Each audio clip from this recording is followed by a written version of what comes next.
Here are the scariest stories from the week. Brace yourself for chills and thrills.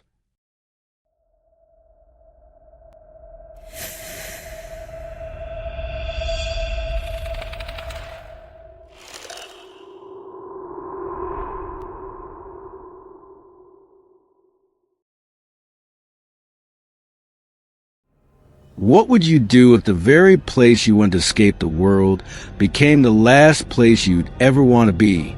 For one man in 2020, that's exactly what happened. He thought a quiet trip into the Colorado wilderness would help him clear his head.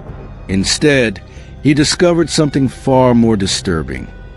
Someone was watching him, hunting him, and they weren't planning to stop. This isn't a campfire story or a made-up legend. This is what happens when the shadows in the forest belong to someone who already knows your name. It all started in the middle of the pandemic. The world was locked down, and life for a lot of people had already spiraled out of control. For this man, let's call him Jake, things had gone from bad to worse. He'd lost his job. His reputation had been dragged through the mud, and he was being harassed online by people who seemed to know far too much about him.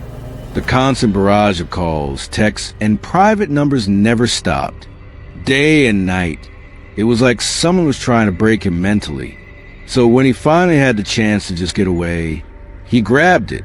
He packed up his gear, loaded his tent, and headed out into the Rocky Mountain National Park, far away from cell towers, social media, and the people who wanted to see him suffer. For once, it was just him, the snow-covered trees, and the sound of water trickling through the creek near his camp. And at first, it worked. The cold Colorado air cleared his head. The silence gave him peace. And for the first time in months, Jake felt safe. But it didn't last long. On his very first night, something broke the silence. It wasn't an animal rustling in the distance or a gust of wind shaking the branches. It was his phone, buzzing, lighting up in the middle of the night. He didn't recognize the number, and that's when the pit formed in his stomach. He'd changed his phone. He'd gotten rid of the old SIM card. This wasn't supposed to happen anymore. The message read, "I like your spot. Cozy tent. That little fire by the creek looks nice." Jake froze. His blood turned to ice. He knew what this meant. Someone was out there in the darkness, close enough to see every detail of his campsite. At first, he tried to brush it off as some kind of prank. Maybe a wrong number. Maybe someone messing with him online. But then another message came through. "You shouldn't sleep so close to the water. Hypothermia is no joke." This wasn't a coincidence. This was real. Someone was out there, hiding in the trees, watching. He grabbed his flashlight and stepped out of the tent, shining across the snow, his breath fogged in the freezing air. Nothing, just the endless black between the trees. He walked a circle around his camp, heart racing, his ears straining for any sound. The forest was silent, but when he crawled back into his tent, his phone buzzed again. This time, it wasn't a text. It was a photo, a picture of his own tent, taken from just a few feet away. That was the moment Jake knew he wasn't imagining it. Somebody was there, and they weren't trying to scare him off. They wanted him to know. The rest of the night was a blur of terror. Every time he thought he heard footsteps crunching in the snow, he whipped his head around, scanning with the flashlight. Nothing. Then came the snapping of twigs, the rustle of fabric, a shadow moving just outside the tent wall. Finally, when the sound of breathing came from directly behind his tent, Jake snapped. He grabbed his gun, pointed into the air, and fired. The shot echoed like thunder across the valley, bouncing from tree to tree. For a split second, silence, and then footsteps, sprinting away, vanishing into the woods. Jake stayed awake until dawn, clutching his gun, waiting for the stalker to come back. But they didn't. When the sun finally rose, the snow was disturbed boot prints, circling his campsite like a predator testing its prey. He never found out who it was. No face, no name, just a cruel reminder that no matter how far into the wilderness you go, you might not be alone. Jake left the mountains that morning and never returned to that creek again. But to this day, he wonders, what if he hadn't brought his gun? What if he hadn't fired that shot? Would he have made it out at all? Because sometimes the scariest thing in the woods isn't the wild. It's the people hiding inside it. That was the night a peaceful camping trip turned into a living nightmare. And it makes you think, how many campers have set up their tents, thinking they were alone, without realizing someone was standing in the dark, just a few feet away? If you were in Jake's shoes, what would you have done? Let me know in the comments. It was just past midnight when the first knock came. Soft, almost polite. 3 taps against the front door. He had been lying on the couch, half asleep with the TV humming in the background. And at first, he thought he had imagined it. But then it came again. Knock, knock, knock. Slow, even, deliberate. He froze. Every muscle in his body tense. Nobody visited at this hour. Nobody should have been standing on his porch in the dead of night. The third knock sent a chill down his spine. Whoever it was wasn't in a hurry. They were patient, waiting. He tiptoed toward the door, careful not to make a sound, and pressed his eye to the peephole. Nothing. The porch was empty. His chest tightened. Maybe it was kids playing a prank. Maybe the sound came from the pipes or the old wood settling. He told himself it was nothing and went back to the couch. But just as his heartbeat began to slow, the knocking started again, louder this time. Knock, knock, knock. He shot to his feet, heart racing. He checked the peephole again. Still nothing. Empty porch, empty street, and yet the sound didn't stop. Knock, knock, knock. He grabbed his phone, hands trembling, and dialed the police. When the officer arrived 15 minutes later, the knocking had ceased. The porch was empty, the street silent. The officer checked the lock, walked the perimeter, and shrugged. Probably some kids, he said, though his tone carried no real conviction. After the officer left, the house was too quiet. He sat on the couch, clutching his phone like a lifeline, ears straining for any sound. That's when it started again. Knock, knock, knock. Only this time, it wasn't coming from the front door. It was coming from the back. He bolted upright, adrenaline surging. But when he reached the kitchen and peeked through the blinds, the backyard was empty. No movement, no shadows, nothing. The knocks grew louder, sharper, coming now from the side door, then the garage, then the windows, always 3 at a time. Knock, knock, knock. He covered his ears, begging for it to stop, but the sound seemed to seep through the walls, vibrating inside his skull. Every door, every window, every corner of the house. The knocking circled him, relentless, closing in from all sides. And then silence. He didn't sleep that night, didn't move from the couch. When dawn finally broke, the sunlight pouring through the windows made it almost possible to believe it had all been in his head. Almost, because when he opened the front door to check, his stomach dropped, all across the porch, covering the wood in neat, perfect rows, were handprints, dozens of them, some small, some large, pressed into the paint as if made by hands coated in ash. And in the very center of the door, just at eye level, was a single phrase scrawled into the wood, written with what looked like the same blackened substance. "Let me in." As a kid, I loved the shore. Summers were spent running barefoot along the sand, chasing waves, and laughing with friends until the sun dipped below the horizon. My family had a modest beach house, but my friend Charles had something even better, a larger house right on the water, perfect for summer mischief. One weekend, when I was about 6, Charles, Riley, and I planned a few unsupervised days at his place. Riley, just a year older, had recently gotten his license, so we drove down together, buzzing with excitement. The drive was chaotic. Riley, not the most skilled driver, swerved and cursed at turns, sending the three of us into fits of laughter. When we arrived, we wasted no time moving our things inside and exploring. The layout of the house mattered.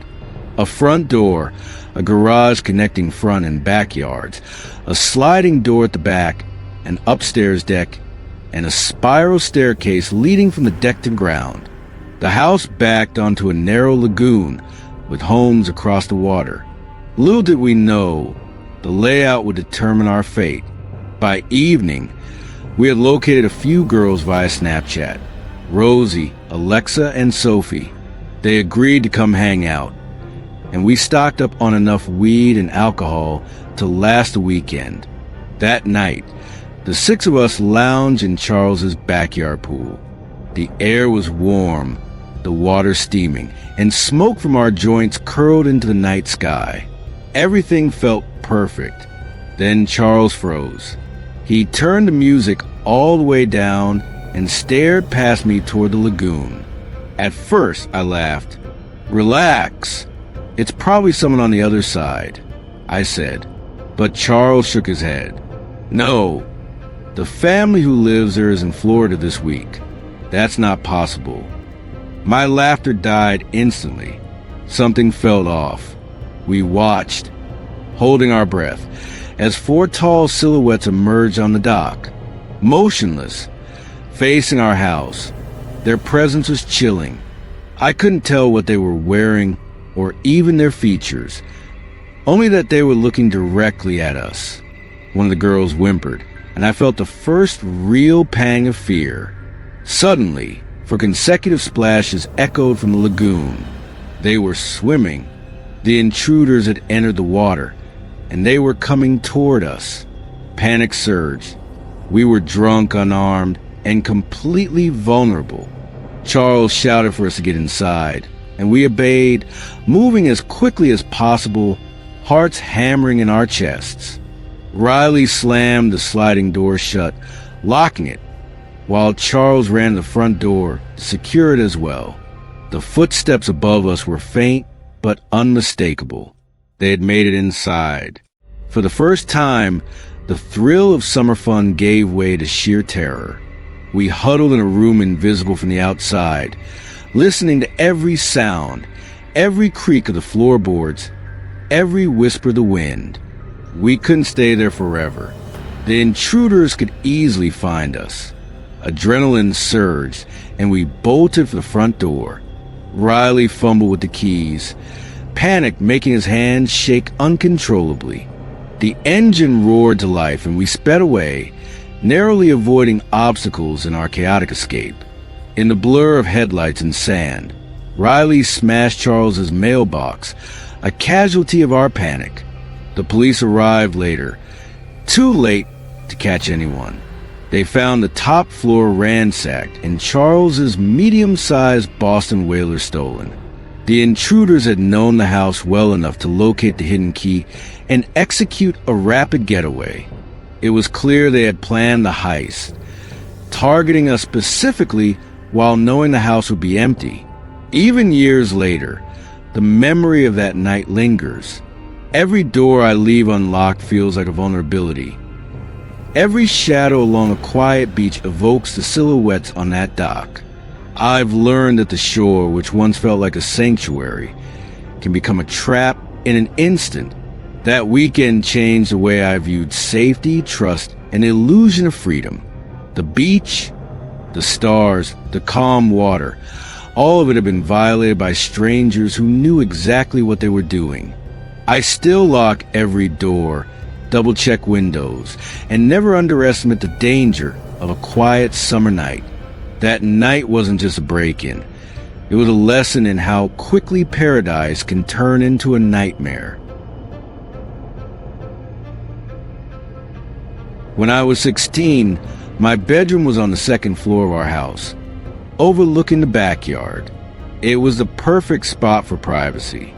No one could sneak up to my window without a ladder, and at night, all I could see were the quiet silhouettes of trees swaying in the wind, until one night, I woke to the sound of knocking. At first, I thought I was dreaming. 3 sharp taps right on the glass. I sat up, heart pounding, staring at the window. Nothing there. No shadows, no movement. Just the pale glow of the moon. I told myself it had to be a branch, but there were no trees close enough to touch the house. The next night, it happened again. This time, I was wide awake when I heard it. 3 knocks, perfectly spaced, right against the glass.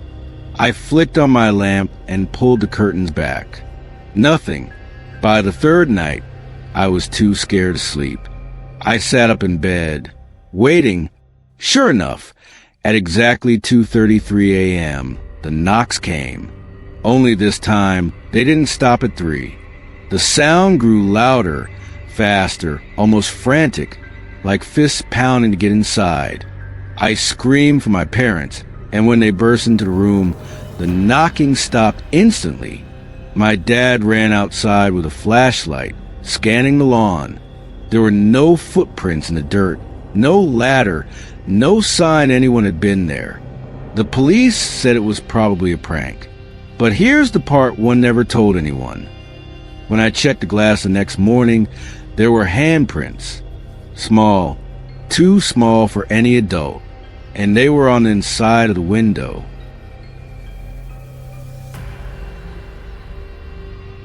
Evan wasn't running toward a new life. He was running away from an old one. His marriage had crumbled. His spirit was worn down, and the city's noise had become unbearable. When his grandfather passed, leaving behind a weathered farmhouse tucked deep in the Alabama woods, Evan didn't hesitate. He packed up, left the wreckage of his old life behind, and told himself this house would be the reset he needed. At first, it worked. Days were quiet, almost too quiet. The kind of stillness where you can hear your own thoughts, for better or worse. Nights stretched long, filled only with the distant hum of cicadas, the creak of floorboards, and the occasional sigh of the wind through the trees. Then came the sound. The first time it happened, Evan woke to a faint whistle at exactly 1:17 a.m. It was soft, playful, like someone idly whistling a tune from far away. He froze in bed, heart hammering. It lasted only a few seconds before fading into silence. He convinced himself it was nothing. The wind, an animal, his imagination. But the next night, it came again. Same time, same tune. Louder, closer. By the 3rd night, the whistle wasn't coming from the woods anymore. It was at the edge of his porch.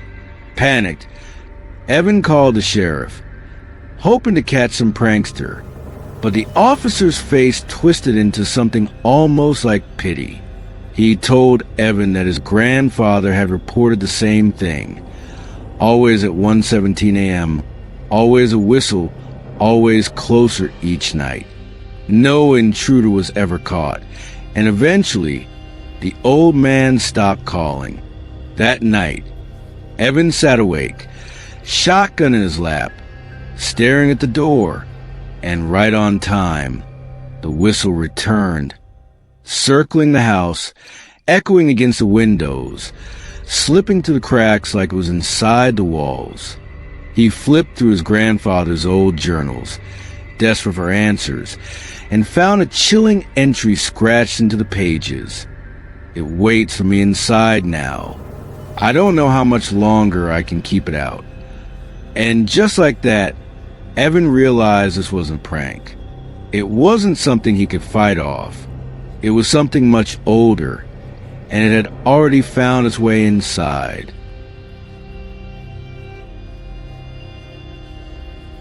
Every family has traditions. For some, it's road trips. For others, it's board games or backyard barbecues. But for one family in Michigan, the tradition was camping. Every October, when the air turned crisp and the leaves caught fire with color, the kids would pitch a tent in the woods near their uncle's property. It was innocent fun, a chance for the cousins to laugh, tell stories, and sneak candy under the stars while the adults stayed back at the house, drinking and joking about how brave the kids thought they were. But one year, the tradition ended. That night changed how those kids saw the forest forever, because the woods didn't just echo their laughter. That night, the woods screamed back. The spot they chose was perfect, or at least it seemed that way at the time, for acres of private forest stretched out behind their uncle's place, close enough to feel safe, but far enough that the kids could pretend they were out in the wild on their own. There were about half a dozen of them that year. Siblings, cousins, all between the ages of 10 and 14. They dragged sleeping bags and snacks into a big canvas tent, zipped it shut, and settled in for the night. Their dads, slightly buzzed from drinking, cheered them on. Don't come running back unless you hear Bigfoot. The kids laughed it off. They weren't scared. Not yet. The first hour was filled with the usual stuff. Ghost stories, flashlight games, arguing over who got the most comfortable spot. Every sound outside the tent, an owl, a branch snapping, was followed by giggles and teasing. Then came the first scream. It was faint, distant, carried on the wind, sharp enough to cut through their laughter. Everyone froze. Someone whispered, "Did you hear that?" Another shrugged. "It's probably a fox. They sound weird at night." The group nodded, trying to convince themselves. But unease had already crept in. Minutes later, it came again. Louder this time. Closer. It didn't sound like an animal. It sounded human, like someone crying out in pain. The tent fell silent. Every child sat up, wide-eyed, listening. The scream came again, shrill and ragged, rising and falling in a way that no animal they knew could mimic. The oldest cousin tried to be brave. "It's nothing. Just don't think about it." But his voice shook as much as his hands. Then came the sound that shattered their courage. Something slammed into the side of the tent. The thin canvas walls rippled. A low, guttural moan followed. And then, right outside the flap, just inches from their faces, an ear-splitting scream ripped through the night. It was so close they could feel it in their bones. A raw, human howl, full of rage and agony. The tent exploded into chaos. Kids trampled each other trying to get to the zipper. One girl sobbed uncontrollably. Another cousin shouted, "Run! Run!" They spilled out into the freezing night air and sprinted to the trees toward the house, hearts pounding, convinced that whatever was behind them was about to tear them apart. When they burst through the door of their uncle's house, gasping and crying, the adults immediately sobered up. The dads grabbed rifles and flashlights, demanding answers. The kids all shouted at once, describing the screams, the shaking tent, the figure outside. At first, the adults thought it was a prank. Maybe one of the older teens had snuck out to scare the younger ones. But then one of the mothers asked a question that silenced the room. "Where are the girls? Weren't they with you?" The kids shook their heads. The two younger sisters were already asleep in the house. They hadn't been outside all night. So who, or what, had been standing just feet from the tent? The dad stormed into the woods with rifles, flashlights sweeping across the trees. They searched for nearly an hour, but found nothing. No footprints. No prankster hiding in the brush. No trace of anyone at all. Meanwhile, the kids huddled together inside, still shaking, refusing to even look out the window. By morning, the woods were silent again. Calm, ordinary, but the kids knew what they had heard, what they had felt, and no explanation could erase it. The tradition was over. Nobody ever camped outside on that property again. To this day, those kids, now adults, swear the screams were real. Some say it was an animal they couldn't recognize. Others believe it was something far worse. But one thing is certain. When the forest screams back, you don't stick around to find out why. Would you have stayed in that tent, waiting to see what it was? Or would you have run like they did? Tell me in the comments. It was the kind of night when the whole world seemed to be asleep. The streets outside were empty, the only sound the occasional rustle of wind in the trees. She was in her bedroom scrolling on her phone, lights dimmed, trying to fight off the boredom that always came before sleep. Her window overlooked the backyard, a space that usually felt safe, private. Usually. She wasn't sure why she looked up when she did. Maybe it was instinct. Maybe it was a faint sense of being watched. But when her eyes flicked the glass, her heart nearly stopped. There was a man standing outside, not moving, not making a sound, just standing there in the dark, inches from her window. His face was pale, almost ghostly in the dim light, and his eyes seemed too wide, locked on her with kind of intensity that froze her in place. He wasn't wearing a mask. He wasn't hiding. He just stood there, staring at her through the glass, as if he had every right to be there. Her breath caught in her throat. At first, she thought it had to be some kind of reflection, a trick of the light. But then he blinked. Slowly, deliberately, she stumbled back from the window, heart racing. The curtains. She had to close the curtains. But when she forced herself forward and yanked them shut, she swore she heard it. The faint scrape of a hand brushing against the glass. Her mind spun. Who was he? How long had he been there? And why wasn't he moving? She called her parents, whispering frantically into the phone. They told her to stay put, that they were on their way. The minutes stretched endlessly. She could feel him still out there, could almost hear the weight of his breathing through the thin barrier of glass. When headlights finally swept across the backyard, relief flooded her chest. But when her parents rushed inside, threw open the curtains, no one was there. The yard was empty. The grass was undisturbed. Not a single footprint. Her parents tried to comfort her, saying she must have imagined it, that maybe she'd been half asleep, maybe it was a dream. But she knew what she saw. And the worst part wasn't that the man had disappeared. It was what she noticed the next morning. On the outside of the window, right where his face had been, was a single faint handprint pressed against the glass. She cleaned it immediately, trying to forget. But sometimes, late at night, when the house is still and the curtains are drawn, she swears she hears again, the faint scrape of fingers tracing the glass, waiting for her to look up.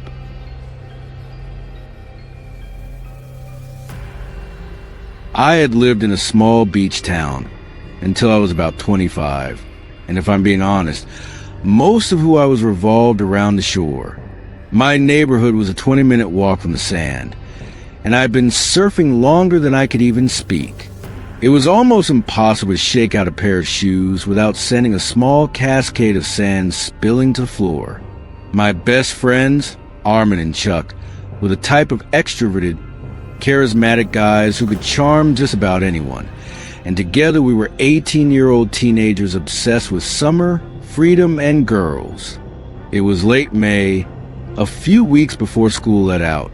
Senioritis had completely taken over, and we didn't care about high school anymore. Armin and I had plans with two girls from our school, girls we'd been seeing in the halls and getting along with for months. The plan was simple. Pick them up in the evening, drive to a secluded beach, lay out blankets, enjoy the warm night, sip a little wine, and watch the stars. It felt perfect, and in that moment, nothing could go wrong. I arrived at Sophia's house just after 9. She and Fran were waiting by the driveway, laughing and slightly unsteady from a bit of pre-gaming. Armin and I exchanged a knowing grin. We were in for a fun night. The drive itself was a scenic route, a half hour of music, laughter, and philosophical discussions between me and Fran about the nature of time and life. We were young, invincible, and completely oblivious to the danger that would soon follow. The beach I chose was perfect, secluded, quiet, and far from the main boardwalk. We could drive partway up a dirt path and then walk the rest along a narrow sand trail that wound steeply down to the shore. The sky would be clear for stargazing, and I had blankets and wine in hand, feeling like I had thought of everything. For a while, the night lived up to its promise. We sprawled across the blankets, laughing, talking, and enjoying the rhythm of the ocean waves. Armin and Fran wandered further down the beach, leaving Sophia and me alone in the darkness. That's when it started. A faint, whirring sound, almost like a small engine, drifted through the night. At first, I assumed Sophia was imagining it. Maybe she was just tipsy. But then I heard it too. The sound moved, shifted, and faded before I could locate it. I reassured her, "It's nothing," though a knot of unease began to settle in my stomach. We continued, tried to ignore it, throwing our shirts over our heads and laughing. Then Sophia shrieked. I looked up, following her trembling finger, and froze. At first, all I saw was a black expanse of the sky, but from her perspective, I realized a horrifying truth. A drone, perfectly aligned with the moon, hovered above us. It lingered for just a moment before zipping away into the darkness, and suddenly, everything made sense. The whirring sound we'd heard earlier, that was the drone. I felt my stomach churn. We had been watched the entire night, completely unaware. Sophia buried her head in her hands, crying silently, and I tried my best to calm her. I suggested we head back to the car, but the joy of the night was gone. Armin and Fran had already arrived, and I explained what had happened. The air was thick with disbelief, tension, and fear as we drove in silence towards Sophia's house. The girls weren't ready to go home yet, and neither were we, so we scrambled for a safe place. Chuck's house became our refuge. Massive, quiet, and parental supervision lax. It was the perfect hideout. But just as I was catching my breath, my phone lit up. A single notification flashed on the screen. AirTag found moving with you. My heart stopped. The terror of the beach, of being watched by a drone, was nothing compared to this. We had been tracked. Panic set in. I checked the car meticulously, looking under seats, around tires, flipping floor mats, sweating as adrenaline coursed through me. Then, in the wheel well of the driver's side, taped perfectly, was the AirTag. Holding in my hand, I realized the predator knew exactly where we were the entire time. I smashed it to pieces, but the knowledge lingered. Someone had been stalking us. Weeks later, Chuck called in a panic. He held grainy, dimly lit photos of me and Sophia on the beach, revealing us in compromising positions. The thought of blackmail, of being watched again, sent chills down my spine. Police were involved, but the images revealed nothing, leaving a lingering sense of dread. Even now, thinking back, I can't shake the fear, the feeling of being observed when we thought we were alone. That night on the beach changed everything. The freedom and innocence of summer, the thrill of youth vanished in a few hours. I learned that some nights are more dangerous than they seem, that even the quietest beaches can hide predators, and that the shadows under the moonlight can watch you long after you leave.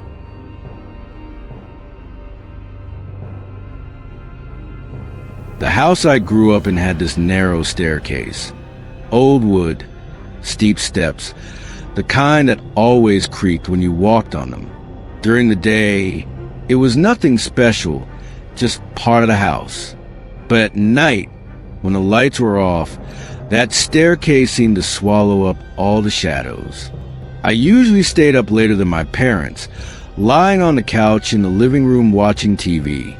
From where I sat, I had a clear view of the staircase. Most nights, it was just an empty stretch of darkness.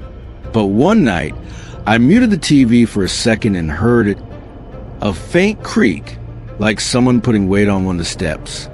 I turned, and there, at the bottom of the stairs, was a figure. It was tall, too tall. Its shoulders seemed to brush the walls, its body blacker than the shadows around it. I thought it had to be my dad, but when I called out, it didn't answer. It didn't move. It just stood there watching me. Then, slowly it began to climb, one step at a time, each board groaning under its weight. I backed up, my heart racing, but when I blinked, just for a split second, it was gone. I told myself it had to be my imagination, maybe a trick of the light. But the sound stuck with me. Every few nights after that, when the house was quiet, I'd hear the staircase creak again. Just one step, never more. The strangest part? Whenever happened, the dog would stand at the base of the stairs, hackles raised, growling at something I couldn't see. I finally asked my parents if either of them ever went downstairs in the middle of the night. They looked at me like I was crazy. We never used those stairs after dark, my mom said. So to this day, when the house settles at night, I avoid looking at the staircase, because sometimes I still hear those slow, heavy steps, and I know I'll see that shadow again.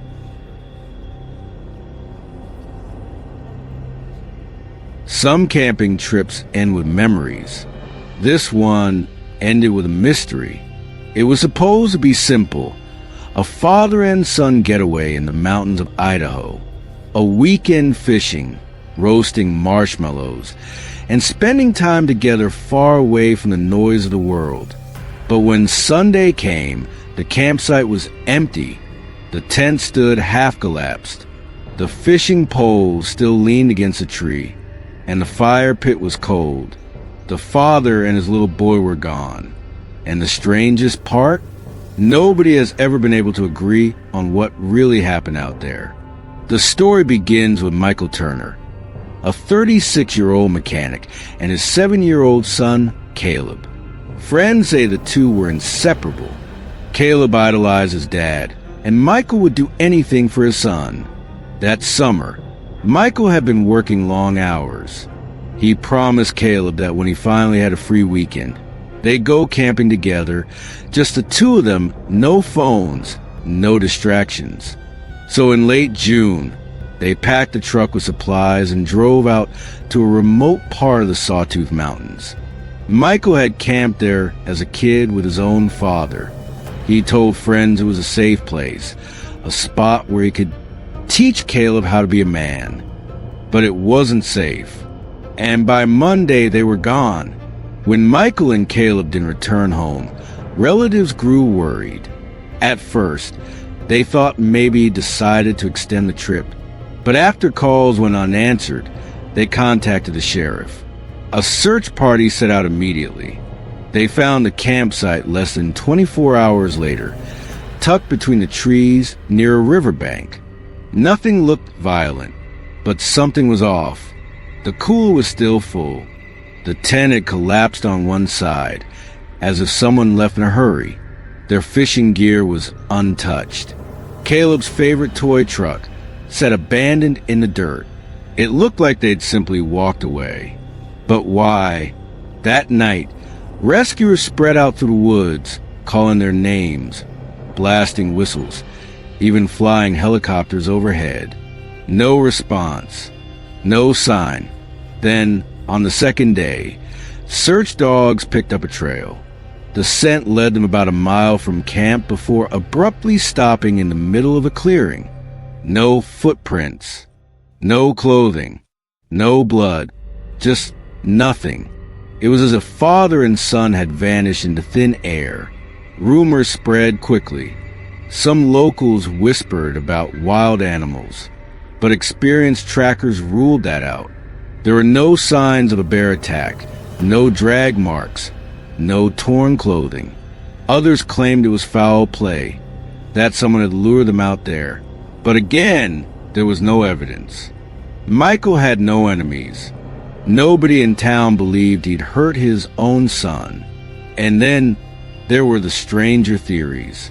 Several searchers claimed that at night, deep in the woods, they heard a child's voice calling for help. But when they rushed toward the sound, it would always fade, as if moving just out of reach. Others swore they saw lights in the trees, bright, white flashes that vanished the second they looked directly at them. One deputy admitted later that he couldn't explain what he saw. A figure standing on the ridge above the campsite, watching silently. When he blinked, it was gone. Of course, none of this was ever written in the official report. But to the people who were there, something about that search felt wrong. Weeks passed, then months, and finally, the search was called off. No bodies, no evidence, just questions. Michael's family refused to give up. They posted flyers, interviewed psychics, even hired private trackers. Nothing. Caleb's mother, who had been separated from Michael, later said in an interview, "I don't think they're gone. I think something took them." Her words only fueled the speculation. Years later, the case is still unsolved. Some say Michael simply walked away from his life and took his son with him. Others believe they got lost, though seasoned hikers point out that Michael knew those mountains well. But there's another theory. The locals still whisper about the sawtooths being thin in certain places, that the forest itself has doors you're not supposed to open, and that maybe Michael and Caleb found one. To this day, no trace of Michael or Caleb has ever been found. Not a shoe, not a scrap of clothing, nothing. So what really happened that weekend? Did they get lost? Or did something far more mysterious occur in those woods? The truth is, we may never know.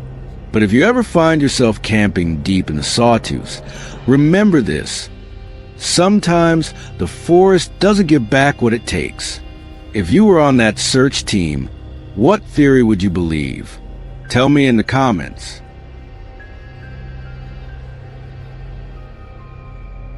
The hallway light had always been a little too dim, just enough to make the shadows look thicker than they should. He was 13 at the time, old enough to know the difference between dreams and reality, but young enough that the silence of Big Empty House still pressed on him like a weight. His parents had gone out for the evening, leaving him with nothing but homework, a microwave dinner, and the creak of the old house settling. By 9 o'clock, he was stretched out on his bed, earbuds in, trying to drown out the loneliness with music. That's when he felt it first. Not sound, but vibration. A faint tremor in the floorboards, so subtle he thought he'd imagined it. Then it came again. Steady, rhythmic, Footsteps. He yanked the earbuds out. The house was quiet except for the sound of his own breathing. Too fast, too shallow. He told himself it was the neighbors, sound carrying weird through the walls. But this wasn't muffled. It was close. The footsteps were coming from a hallway, and that was impossible because the hallway door was locked. His parents always locked it from the inside before they left, just a habit they had. He had checked it himself earlier. He remembered the metallic click as the bolt slid into place. Yet the sound was unmistakable. Slow, deliberate steps pacing back and forth. Heel, toe, heel, toe. Right outside his room. He held his breath, staring at the crack beneath the door. No shadows passed by, no shapes moved. Just that steady rhythm, as if someone unseen was wearing a path into the floorboards. Gathering his courage, he crept to the door and pressed his ear against the wood. The sound stopped instantly. Silence. He pulled back, nerves fraying, when suddenly the footsteps resumed, this time faster, sharper, rushing down the hallway, straight toward his room. He stumbled back, nearly tripping over his chair. The footsteps stopped just outside. He could feel it now. The weight of someone standing there, separated from him by only a thin slab of wood. His hand hovered over the doorknob, part of him desperate to fling it open and prove there was nothing there. Before he could move, the knob began to turn. It rattled violently, as though someone was forcing it, try to push their way inside. He screamed, backing into the far corner of the room. And then silence again. Minutes passed, maybe hours. He couldn't tell. Finally, he grabbed his phone with shaking hands and called his parents. His father's voice on the other end was calm, steady, but tinged with something he couldn't place. "Stay in your room," his father said. "We'll be home soon."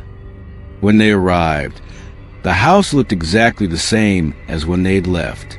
Doors locked, windows latched, nothing out of place. His father checked the hallway, shook the knob, and gave him a reassuring smile. But years later, he learned something he was never supposed to know. Long before they bought the house, the previous owner had been a man who kept the hallways sealed off. He claimed there was something wrong with it, something that walked there at night, pacing endlessly. Neighbors thought he was losing his mind. Then one evening, the man vanished, gone without a trace. The only clue was where his body should have been, in the hallway. Beaches had always been my sanctuary. Sun, sand, and the endless possibility of adventure. As a kid, I spent every summer counting down the days until I could run along the shore without a care in the world. But one summer, that sense of freedom turned into something terrifying. It started as a simple weekend at my friend Charles's beach house on Long Beach Island, LBI. Charles and I, along with our friend Riley, were 6 and 7 years old then, or maybe it was later in our teens, the memory blurs. But what mattered was that we were eager for unsupervised fun. Charles's house was a dream for kids our age. It had a front door, a back sliding door, a garage connecting front and back, a spiral staircase from the upstairs deck to the yard, and crucially, it overlooked a narrow lagoon. Across the water were other homes, usually quiet and dark. That weekend, we had the house to ourselves. Riley drove us down in his car, and the ride was chaotic in the best way. Swerving, laughing, and occasionally cursing at the narrow roads. The excitement was palpable. No adults, no rules, only endless possibilities. After unpacking, we immediately set to work contacting local friends. That weekend, we managed to invite 3 girls, Rosie, Alexa, and Sophie. The plan was simple: drinks, music, and a little weed for good measure. By nightfall, the 6 of us were in Charles's backyard pool, laughter mixing with the softness of steam rising from the heated water. The breeze carried the faint salt of the lagoon, and for a while, it was pure bliss. Then, without warning, Charles froze. The music abruptly cut off, and he stared toward the lagoon with an intensity that made us pause. I laughed at first, assuming he was joking, but the look on his face told a different story. He whispered, "Do you see that? Over there on the dock." My gaze followed his, and I squinted through the darkness. At first, I thought it was nothing, just shadows among shadows. But then I noticed movement, 4 tall silhouettes, standing motionless, facing our house. Fear set in instantly. The girls clutched each other nervously, and I felt a chill that had nothing to do with the water. The figures didn't move, but their presence was oppressive, almost alive, as if they were measuring us, watching every motion. Charles told us to get inside, and we obeyed, hearts pounding. But just as we were securing the doors, a sound split the night. The faint, deliberate splashes of 4 bodies entering the water, swimming toward us. Panic surged.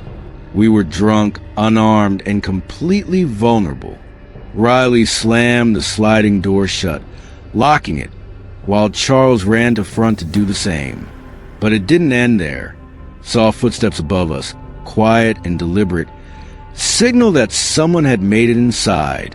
Adrenaline and fear turned our minds into a whirlwind. We had no weapons, no plan, and no way to defend ourselves. The only option was escape. We sprinted for the front door, diving into the car, with Riley fumbling to start the engine. Our hearts raced as we sped away, narrowly avoiding obstacles in the dim moonlight. In the chaos, Riley destroyed Charles's mailbox, a small casualty in the chaos of our escape. Once we were a safe distance away, we called the police. By the time they arrived, the intruders were long gone. The aftermath was devastating. The top floor of the house had been ransacked, and Charles's medium-sized Boston whaler, a valuable boat, was missing. It became clear that the culprits knew the house intimately, including the location of a spare key hidden in a small hatch below the steering wheel. Whoever planned this heist had precise knowledge of the property and had executed their plan with unnerving efficiency. Even years later, the memory lingers. I can still see the tall figures on the dock, standing motionless, watching, waiting. The sound of splashing in the lagoon haunts me on quiet nights. That weekend changed my perception of safety, trust, and freedom. Beaches, once symbols of joy and liberty, now carry the subtle weight of vigilance and caution. To this day, I triple-check every door and window at my home. The illusion of safety can vanish in an instant, and that summer taught me that paradise can hide danger just beneath its surface. The shadows on the dock, the silent watchers, and the stolen boat are reminders that some memories refuse to fade. Even now, I walk the shore with a heightened awareness. Every splash of water, every rustle in the sand, every silhouette in the distance triggers a rush of adrenaline, and I can't help but remember that summer night on LBI, the night when the beach, my sanctuary, became a place of terror. When my brother and I were kids, we weren't allowed in the basement. My parents said it was dangerous. Too many old tools, sharp things, and broken furniture piled up. But every so often, when I passed the basement door, I swore I could see light leaking out from the crack at the bottom. One night, curiosity got the better of me. While everyone was asleep, I crept out of bed and tiptoed to the basement door. Sure enough, a faint yellow glow flickered beneath it, like a candle. I held my breath and listened. At first it was quiet, then I heard it Voices, not one but several, whispering, too low to understand. My skin prickled, and I pressed my ear to the wood. The whisper stopped, and then, from the other side of the door, someone whispered my name. I bolted back to my room, heart racing. The next morning, I asked my parents about it. My mom's face went pale, and she shook her head. We don't keep any lights down there. That night, the basement door was padlocked, and it's never been opened since. She was 16 the night it started, lying in bed with her headphones in, the glow of her phone the only light in the room. It was late, nearly 2 in the morning, and the house was quiet enough that she could hear the faint creak of the wood as it cooled. She had almost dozed off when something shifted beneath her. At first it was so subtle she thought it was nothing, a slight dip in the mattress, like when a cat jumps up beside you. She sat up, pulled her headphones out, and scanned the room. Nothing moved. The door was closed. Her dog was asleep downstairs. She lay back down, telling herself she was imagining things. But then came the sound, a soft drag of fingernails across the wooden floor, directly beneath her bed. Her blood turned to ice. She froze, too scared to move, straining to hear. The sound came again, slower this time. A scrape, then a pause, as if whatever was beneath her was waiting for her reaction. She clutched her phone like a weapon and lowered it toward the edge of the bed, the light spilling into the narrow shadow underneath. Empty, her breathing slowed. Maybe it had been a rat, or her imagination running wild. She forced herself to laugh, though her voice shook. She set her phone back on the nightstand. The moment she turned away, something whispered from the shadows under the bed. "I see you." She jolted upright, slamming her back into the headboard. The whisper was faint, childlike, but it came from inches below her, heart hammering. She leapt from the bed and bolted for the door. Her parents came running, but when they checked, there was nothing there, just dust beneath the bed, untouched. That night, she slept in her parents' room, refusing to go back. But the next evening, while the house was quiet and the lights were off, her parents heard it too. The faint scrape of nails dragging across wood, coming from her empty bedroom. They tried everything, new mattress, new bed frame, even moving her into the spare room, but it didn't matter. The sound followed. The whispers grew bolder, and every night, when the lights went out, the same childish voice returned. "I see you." Now, years later, she swears it still follows her, no matter where she goes. And the only way she can sleep at night is by keeping her bed pressed tight against the wall, because as long as there's no space underneath, there's nowhere for her to hide. Beaches have always held a sense of freedom and excitement for me, but that summer night along the Jersey shore changed everything. My best friend Ricardo and I, both 19, came from well-off North Jersey families and spent our summers enjoying the shore like it was our private kingdom. My house was in Belmar, his in Lavalette, and we'd ride the hour-long drive between towns chasing parties, private beaches, or just quiet nights under the stars. This particular evening, we decided on a calm night. No parties, no noise, just a few beers, a joint, and the wide open sky above us. Even though we'd partied hard the past few weeks, this was a chance to relax and soak in the shore in peace. Lavalette's beaches had that perfect balance of isolation and beauty. High dunes, soft sand, the ocean whispering in the distance. The plan seemed harmless, almost idyllic. After grabbing our bikes from Ricardo's garage, we headed to a less visited stretch of sand. For some reason, Ricardo insisted we ride further than I'd ever been, and though I didn't understand why, I went along. Eventually, we arrived at a desolate beach. No cars, no lights, just a faint glimmer of the moon reflecting off the waves. We hid our bikes under shrubs, lit the joint, and laid back, listening to the gentle lapping of the ocean. It was perfect, or so we thought. That's when it began. A faint buzzing sound, metallic and unnatural, carried over the sand. At first, I ignored it, thinking it was some machine in the distance. Ricardo tensed beside me, his eyes scanning the darkness. The sound intensified subtly, and then suddenly, it became impossible to ignore, a high-pitched, droning hum that seemed to surround us. We sat up, trying to locate the source.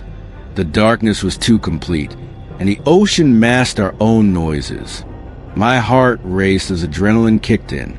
Whatever it wasn't normal. The buzzing grew louder with every passing second, as though it had detected us, drawn to us. A shadow moved on the dune ahead. I froze. There at the top of the sandhill was a figure, tall, impossibly still, with arms that hung nearly to its knees. It didn't move, didn't breathe, but its presence alone sent a cold shiver down my spine. Ricardo whispered, barely audible, "Do you see that?" I nodded, paralyzed, unable to turn away. Then, as if responding to our awareness, more figures appeared, scattered along the slope, all motionless, all watching. We bolted. My feet sank into the sand as we ran parallel to the beach, heart pounding, lungs burning. The buzzing behind us escalated, almost deafening now, like some monstrous mechanical predator chasing us through the dunes. We had no idea what was drone, hallucination, something else entirely, but we knew it wasn't friendly. We reached another dune and scrambled up the slope, glancing back. The figures hadn't moved. They didn't need to. Their silent observation was enough to terrify us. When we finally reached the top and looked back, the entire beach below us seemed to stretch into a black void, empty, silent, but alive with the memory of what we had seen. That night, we ran all the way home, abandoning our bikes and any sense of calm. The next morning, we tried retracing our path, but the bikes were gone. Stolen? Hidden? We'll never know. And the buzzing, we never heard anything like it again. I've spent countless summers at the Jersey Shore, but that night left a permanent scar. Even now, the thought of a quiet beach, the hush of the dunes, and the hum of some unseen drone fills me with unease. It wasn't just fear of the unknown. It was a feeling of being watched, hunted, even in a place we thought was safe. The beach, which had once been a playground, became a place of shadows, of paranoia, and of memories that refused to fade. Some nights, I can still hear that hum if I close my eyes, and I'm reminded that the shore isn't always friendly. Sometimes, it holds secrets better left undiscovered. When I was a kid, summers meant freedom. My grandparents lived in a small countryside village where the air smelled like fresh grass and wood smoke, and everyone knew each other by name. We spent our days running through fields, climbing trees, and inventing games until the sun dipped low. One afternoon, an elderly woman from the village asked us for a simple favor. Could we gather some wild mint that grew in the open field just outside the woods? We thought nothing of it. To us, it sounded like an adventure. So we set off, laughing, pockets ready to be stuffed with green leaves. The field stretched wide under the sky, the mint growing in thick clusters along the edges. My friends and I spread out, chatting and joking as we worked. That's when we saw them. Two figures, standing at the far end of the field. Teenagers, maybe a little older, dressed in black from head to toe. They didn't look like anyone from the village. Their faces were pale, their eyes fixed on us in a way that made my skin crawl. At first, they just stood there, watching. Then, slowly, they started walking toward us. One of them smiled, raising a hand as if in greeting. The other called out, voice strangely calm, "Come with us. We want to show you something." We froze. Something about their tone didn't feel right. They weren't asking, they were insisting. My friend beside me laughed nervously, assuming it was some kind of joke. But the way they moved closer, step by step, never breaking eye contact, made my stomach knot. Then Julian, the oldest of our group, whispered urgently, "Run." We didn't hesitate. The field erupted with the sound of children bolting to the tall grass, our little feet pounding the dirt. Behind us, the strangers began to run too. Their footsteps were heavy, faster than ours, closing the distance. Branches slapped at our arms and faces as we plunged into the woods, adrenaline pushing us forward.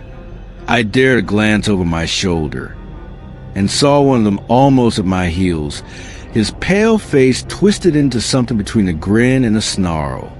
But we knew these woods. We zigzagged through hidden paths, squeezing between trees too narrow for grown bodies to follow easily. By the time we burst back into the village, breathless and terrified, the strangers had vanished.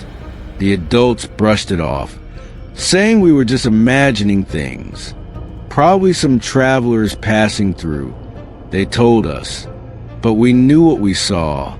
Two strangers dressed in black, waiting in that field for reasons we never wanted to know. And to this day, I still wonder what would have happened if we hadn't run when we did.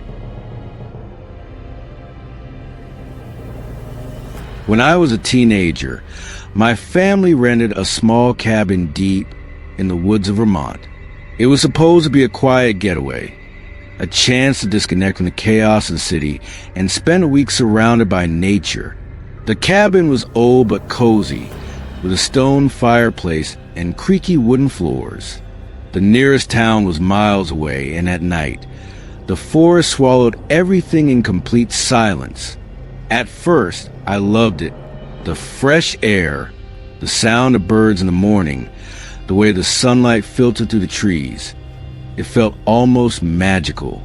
But by the third night, that magic had started to twist into something else, something darker. It began with noises, subtle at first. A twig snapping outside when everyone was asleep. The crunch of leaves, like footsteps circling the cabin. My parents brushed it off as deer or raccoons, but I wasn't so sure. There was a rhythm to it, too deliberate to be random. The fourth night is burned into my memory. I woke up around 2 a.m. to the sound of whispering. Not one voice, but several. They were low, almost chanting, and they came from just outside my window. My heart hammered in my chest as I pulled back the curtain. That's when I saw them. 3 figures standing just beyond the tree line. They were completely still, dressed in dark clothes, their faces hidden by hoods. They weren't holding flashlights, but somehow I could see them clearly in the moonlight. And the strangest part? They were all facing the cabin, facing me. I stumbled back, tripped over the rug, and scrambled into my parents' room. But when we all rushed to look, the figures were gone. My parents told me it was just my imagination, maybe shadows in the trees. But I knew what I saw. The next morning, we found something on the porch. A small bundle of sticks tied together with red string, shaped like a crude little doll. My dad tossed it into the fire, joking that some kids must have left it there. But when I glanced back toward the woods, I saw a flash of movement, like someone ducking out of sight. By then, I was terrified. I didn't want to stay another night, but my parents insisted it was nothing. They said we only had 3 days left, and we'd be fine. They were wrong. That night, everything escalated. Around midnight, the power went out. The entire cabin sank into darkness. We lit candles, trying to stay calm. When we heard it again, footsteps outside, dozens of them, moving slowly, circling the cabin. My dad grabbed a flashlight and opened the door, shining it into the trees. For a split second, the beam caught them. At least 10 figures stand among the trees, watching silently. And then, as if on cue, every single one of them stepped back and melted into the darkness. We barricaded the doors and windows, barely sleeping. By dawn, the power was back, like nothing had happened. My parents still tried to rationalize it, but I could see the fear in their eyes now. The final night was the worst. I woke up to the sound of something scratching against the walls, long, deliberate strokes like fingernails dragging across the wood. My mom whispered for us all to stay quiet, but curiosity got the better of me. I peeked through a crack in the boarded window, and I swear to you I saw a face, pale, thin, with wide, unblinking eyes staring back at me through the slats. The moment it noticed me, it smiled, not a normal smile, something stretched, unnatural, full of teeth. The next morning, we packed up and left. We didn't even eat breakfast, just threw everything into the car and drove until the cabin was a distant memory. Years later, I looked up stories about that area. Turns out, there are local legends about the Watchers, a group of people who live in those woods, performing strange rituals and marking cabins they choose to haunt. People in the nearby town warn hikers not to wander too far after dark. Some even say anyone who sees the Watchers is marked for life. I used to laugh at ghost stories. I don't laugh anymore, because every now and then when I walk home late at night, I get that same feeling I had in Vermont. The feeling of eyes on me, watching, waiting. My cousin grew up in an old farmhouse out in the country. It was the kind of place that looked charming from the outside. White siding, a big wraparound porch, acres of fields. But inside, there were parts of the house that always felt wrong. At the very top of the stairs, directly across from the hallway, was a heavy wooden door with an iron latch. It was always locked. No one ever went inside, and no one ever talked about it. Whenever we asked, my aunt and uncle would just say, "That room stays closed. Don't touch it." Naturally, as kids, that only made us more curious. One summer night during a sleepover, my cousin and I decided to break the rule. We waited until the house was quiet, then snuck upstairs with a flashlight. My cousin, always the brave one, pulled a bobby pin from her hair and fiddled with the latch. After a few tries, there was a click, and the door slowly creaked open. The first thing that hit us was the smell, stale, musty air that hadn't moved in decades. The room itself was bare, except for a single rocking chair in the center. But it was moving. Not much, just a slow, steady back and forth, as if someone had been sitting there and just stood up. We froze in the doorway, whispering back and forth about whether it was a draft or maybe we bumped the floorboards. Then the chair stopped, dead still. That's when we heard it. A whisper, soft but clear, from somewhere right behind us. "You shouldn't be here." We bolted, slamming the door shut. We tore down the stairs and hid under the blankets until morning. Years later, when my cousin's family finally moved out, my aunt told us the truth. The room had belonged to the house's original owner, a man who was found lifeless in that very chair decades before they bought the place. And according to her, the room had been locked ever since, because every time they opened it, strange things started happening in the house. Even now, whenever I think about that night, I can still hear that whisper warning us. After the first incident on the tracks, I thought I was done with that place. The memory of the gunshot, the red paint blotches, and the bleach-smelling car haunted me. But life went on. I tried to push it aside, focusing on school, friends, and my upcoming summer trip to Germany. But boredom has a way of pulling you back to old habits, especially when you've spent so much time chasing adrenaline. On my last day home, restless and craving a little thrill, I found myself driving toward another secluded set of tracks I knew well. These tracks were different. Surrounded by thick trees and winding paths, they led into a long, straight tunnel before opening up onto a small clearing and, eventually, a massive bridge over water.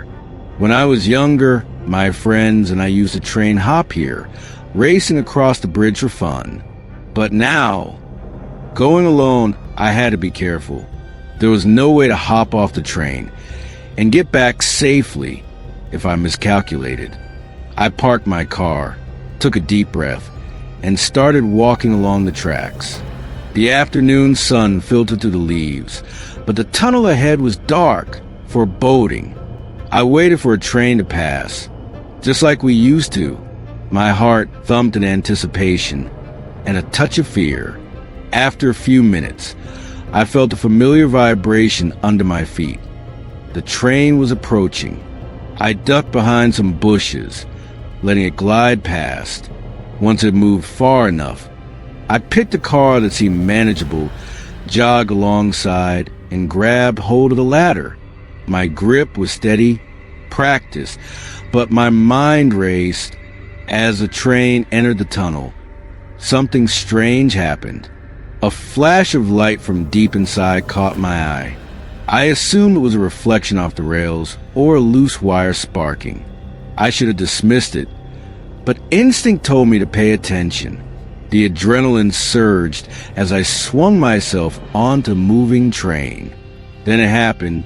A hand, coming out of the darkness, grabbed my leg. My stomach dropped. My grip on the ladder became the only thing keeping me from falling onto the tracks. I kicked and screamed, heart pounding, but the train carried me forward faster and faster, and the hand let go, or maybe I had just escaped its reach. I barely had time to catch my breath when another hand slapped against my leg. Terror surged through me. I scrambled up the ladder, away from the dark grass, praying the next set of cars would be empty. My pulse was deafening in my ears. Every instinct screamed to run, hide, survive. And then I realized I had no choice. The tunnel was long, straight, and lined with darkness. To go back the way I came was impossible. To go forward meant facing whoever, or whatever, was in there. I reached into my bag and pulled out my phone. I whispered a desperate warning. "You better stay back or I'll shoot." My voice echoed unnaturally off the tunnel walls. For a moment, there was silence. The hands didn't return. The faint clicking I'd been hearing, a noise like a tongue clicking or machine, stopped as well. I didn't have time to wait and see if bluffing would work. I quickly pulled up a gunshot sound effect on YouTube, blasting it through the phone. The echo in the tunnel made it sound impossibly loud, almost real. I sprinted forward, praying that whoever was lurking would believe me, that the illusion of firepower would be enough.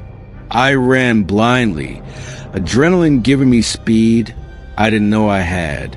Each step was calculated yet desperate, each movement fueled by pure survival instinct.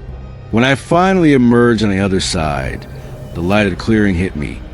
but it didn't feel safe. Shadows lingered along the tracks. Two figures stood there, tall, imposing, unmoving. Their silhouettes sent a chill down my spine. My legs moved on autopilot, jogging away without a glance back. And then it happened. The scream, a sound that could only be described as barbaric, almost human but twisted beyond recognition, emanated from deep inside the tunnel. My stomach sank. I didn't stop running. I didn't pause to think. All I could do was put distance between myself and that darkness. I couldn't tell if they had been waiting to drag me back, or the hands in the tunnel were part of some sick game. What I did know was simple. I wasn't coming back here, not ever. Walking home, my mind replayed every detail. The flash of light, the hands, the echoing scream, the two silhouettes in the clearing. Questions flooded my mind. Who were they? Why were they there? A homeless person, an obsessed stalker, or something far worse? Every possibility felt horrifying. I remembered the first incident, the bleach-smelling car, the chains, the chair. It all connected in my mind. Whoever had been there before had been waiting for someone to cross a line, and I had been the target. I thought about my younger friends, the thrill we had chasing adrenaline, hopping trains, leaving marks. It seemed innocent then, but looking back now, I realized just how reckless we had been. Curiosity is a powerful thing, but it can also lead you into the darkest corners of the world. Corners you weren't meant to see, corners that leave you shaken for months, maybe years. That night, I couldn't sleep. Every creak of my apartment, every distant car, felt like it was the echo of those hands reaching for me. I couldn't tell anyone exactly what happened.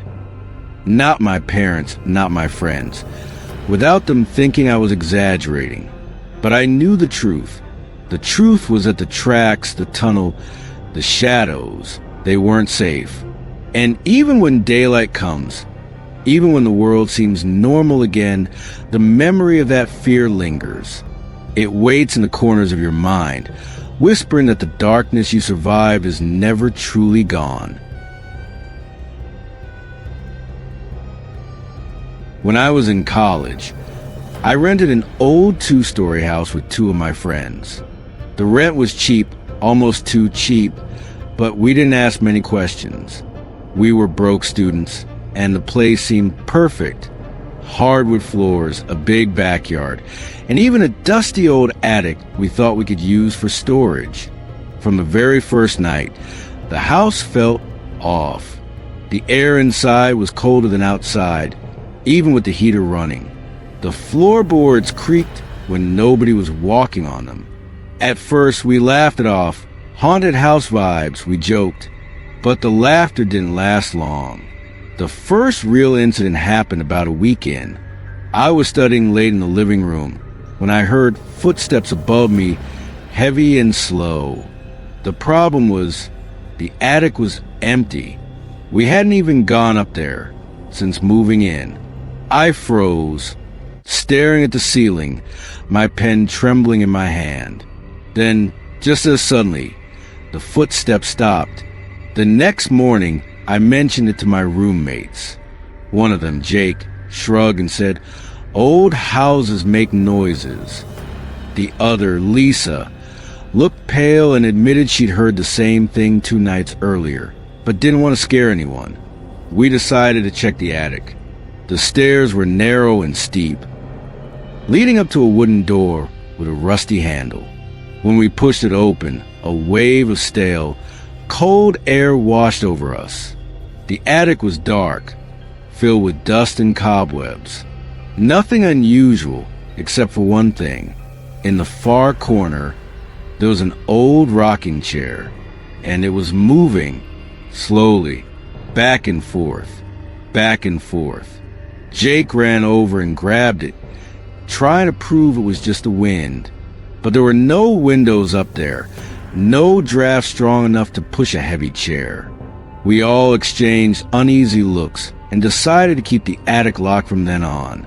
But locking the door didn't stop it. Over the next few weeks, strange things started happening. We'd wake up to find the attic door cracked open, even though we'd locked it the night before. Items in the kitchen would go missing and reappear in odd places, like a spoon balance on top of the doorframe, or Lisa's keys found inside the freezer. And always at night, the footsteps, slow, deliberate, pacing above us while we tried to sleep. The breaking point came one night around 3 a.m. I woke up to the sound of whispering. It was faint, almost like a radio turned low, but it was coming from right outside my bedroom door. My heart pounded as I crept closer. The whisper stopped. I opened the door. Nothing. The hallway was empty. But when I glanced upward toward the attic hatch, I saw it. A shadow. Long, spindly fingers gripping the edge of the hatch, pulling back slowly into the darkness above.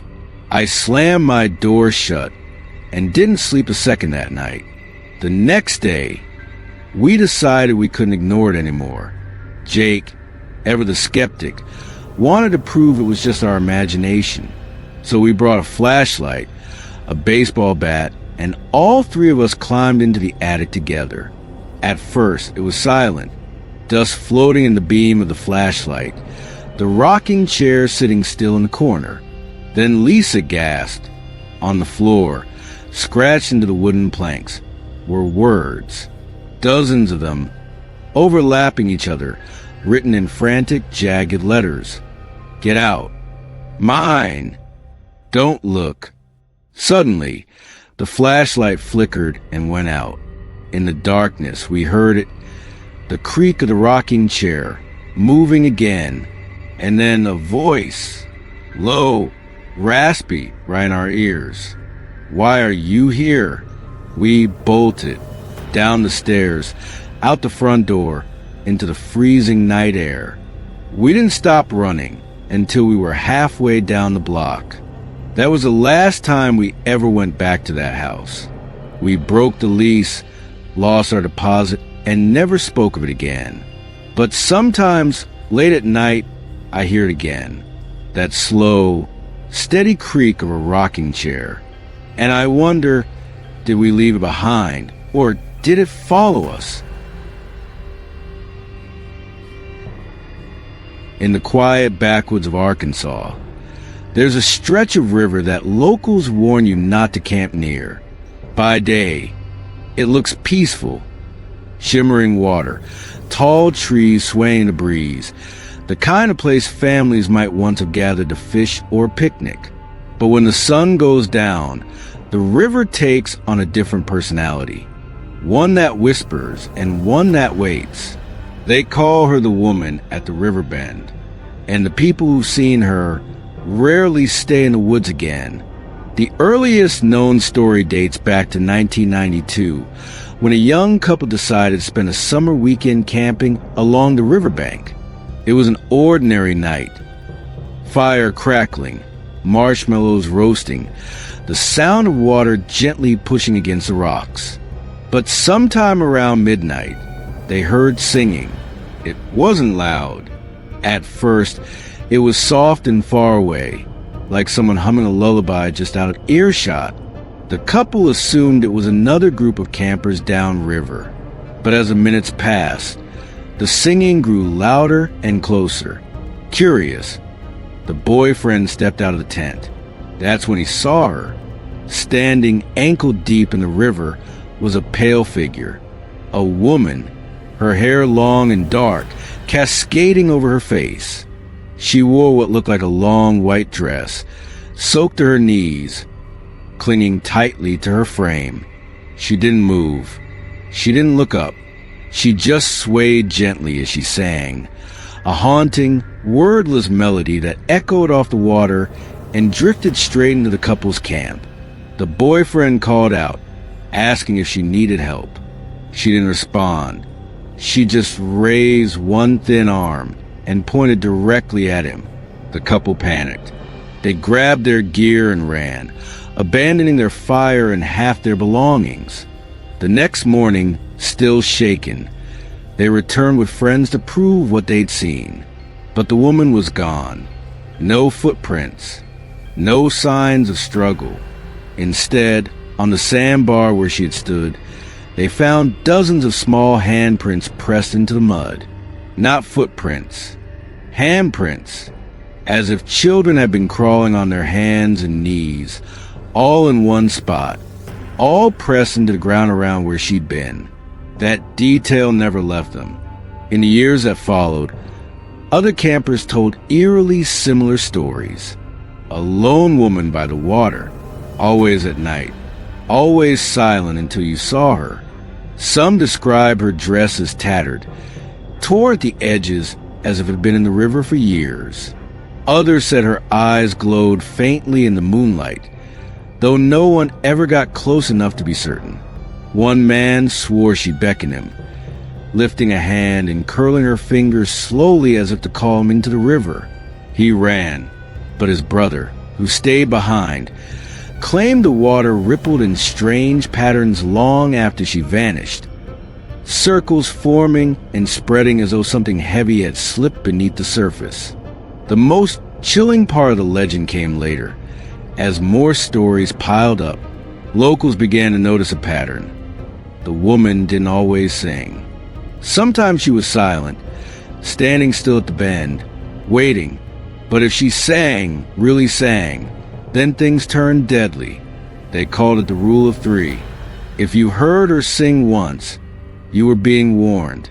Twice, you were being marked. And 3 times, that was the end. Because according to legend, if you hear her sing 3 separate times, you won't leave the forest alive. Several disappearances in the late 90s were quietly tied to this rule. Campers who claimed they heard strange music one night, then vanished without a trace days later. Authorities chalked it up to drowning accidents, but locals whispered otherwise. One of the most disturbing accounts came from a retired trapper who lived nearby. He said he saw the woman one foggy evening while checking his lines. But unlike others, he didn't run from his canoe. He claimed he watched her glide along the surface of the river without moving her feet. Her dress floated out behind her as if she were underwater, though she remained above it, and though her hair covered her face. He said he could feel her eyes on him. When she began to hum, he froze. He described it as the most beautiful yet horrifying sound he'd ever heard. It felt like it was inside my head, he told a neighbor years later, like she was humming through me. The man said he never returned to the river again. Even in recent years, sightings continue. In 2017, a group of college students camping near the bend reported waking up to splashing in the water. When they looked, they saw a pale figure standing in the river, facing away. One student, trying to be brave, called out. The woman turned. And though they couldn't see her face clearly, all 4 of them swore they saw something hanging from her mouth, like strands of riverweed, long and black, dripping into the water. She raised her hand and pointed at them. They didn't wait to see what happened next. Theories range from the supernatural to the tragic. Some believe she was once a mother who drowned herself and her children in the river decades ago, doomed to wander the bend forever. Others think she's something older, tied to native legends about water spirits who lure travelers to their deaths. But no matter the explanation, one thing is certain: no one camps at that river bend twice. Even those who scoff at ghost stories admit the place feels wrong after dark, too quiet, too heavy, like the river itself is watching. So, what is the woman at the river bend? A grieving spirit? A lure for something darker? Or just a shared hallucination of people lost in the woods? The truth is, you don't have to believe in her for her story to matter, because the locals still believe. And they'll tell you the same thing every time. If you hear singing by the water after midnight, don't listen, don't look, and whatever you do, don't go near the band. I've always been drawn to abandoned places. There's something about their silence, the way decay clings to walls, the history trapped in dust and rust. That summer, I heard about an old warehouse on the outskirts of town, deserted for decades, its reputation tainted by stories of break-ins, fights, and maybe worse. The locals called it the Hollow, and I'll admit the name alone was enough to make my curiosity spike. I knew I shouldn't go alone, but there's always that voice in the back of your head daring you to test the limits. The warehouse was even more imposing in person than I had imagined. Massive steel beams rose like skeletons, windows broken and boarded, graffiti scrawled across every surface. I parked my car a few blocks away and walked closer, feeling the gravel crunch underfoot. The smell hit me first, a mixture of mold, rust, and something acrid I couldn't quite place. I paused, hesitated, but ultimately shrugged it off. I was here for the thrill, for the story I'd tell later, not for caution. I stepped through a gaping hole in the side of the building, and darkness swallowed me immediately. My flashlight cut a narrow beam, illuminating broken machinery, scattered debris, and puddles reflecting jagged shards of moonlight. The air was heavy, and every footstep echoed, bouncing off the metal walls in unpredictable rhythms. I could feel my pulse in my ears as I moved deeper into the warehouse. It didn't take long for the first unsettling noises to start. A metallic clatter somewhere to my left. I froze. The sound repeated, soft but deliberate, not the natural creak of the building settling, not the small shifts of rats or wind. It sounded human. My imagination raced. Was someone else here? A homeless person, maybe, or someone worse. I reminded myself that I had a flashlight, my phone, and the knowledge of the building's layout from some half-forgotten map I found online. Still, the adrenaline made my hands shake. I continued cautiously, trying to stay aware of every sound and shadow. The deeper I went, the stranger things became. I found a corner with a chair tipped over, chains coiled around its legs.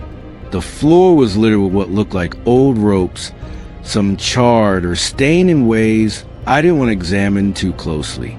And the smell, the bleach-like chemical stench that reminded me of a hospital or cleaning supply closet, was overwhelming. I gagged slightly but pressed forward. Curiosity had me frozen between fascination and fear. That's when I first saw it. A fleeting shadow moving just beyond my light's reach. At first, I thought it was a trick of the reflection, but then another movement, quicker this time, dashed past a stack of crates. My heart hammered. My breath caught. Someone or something was here. I tried to rationalize it. Maybe a homeless person had taken shelter. Maybe it was a kid playing a prank. But the air felt charged, heavy with intent.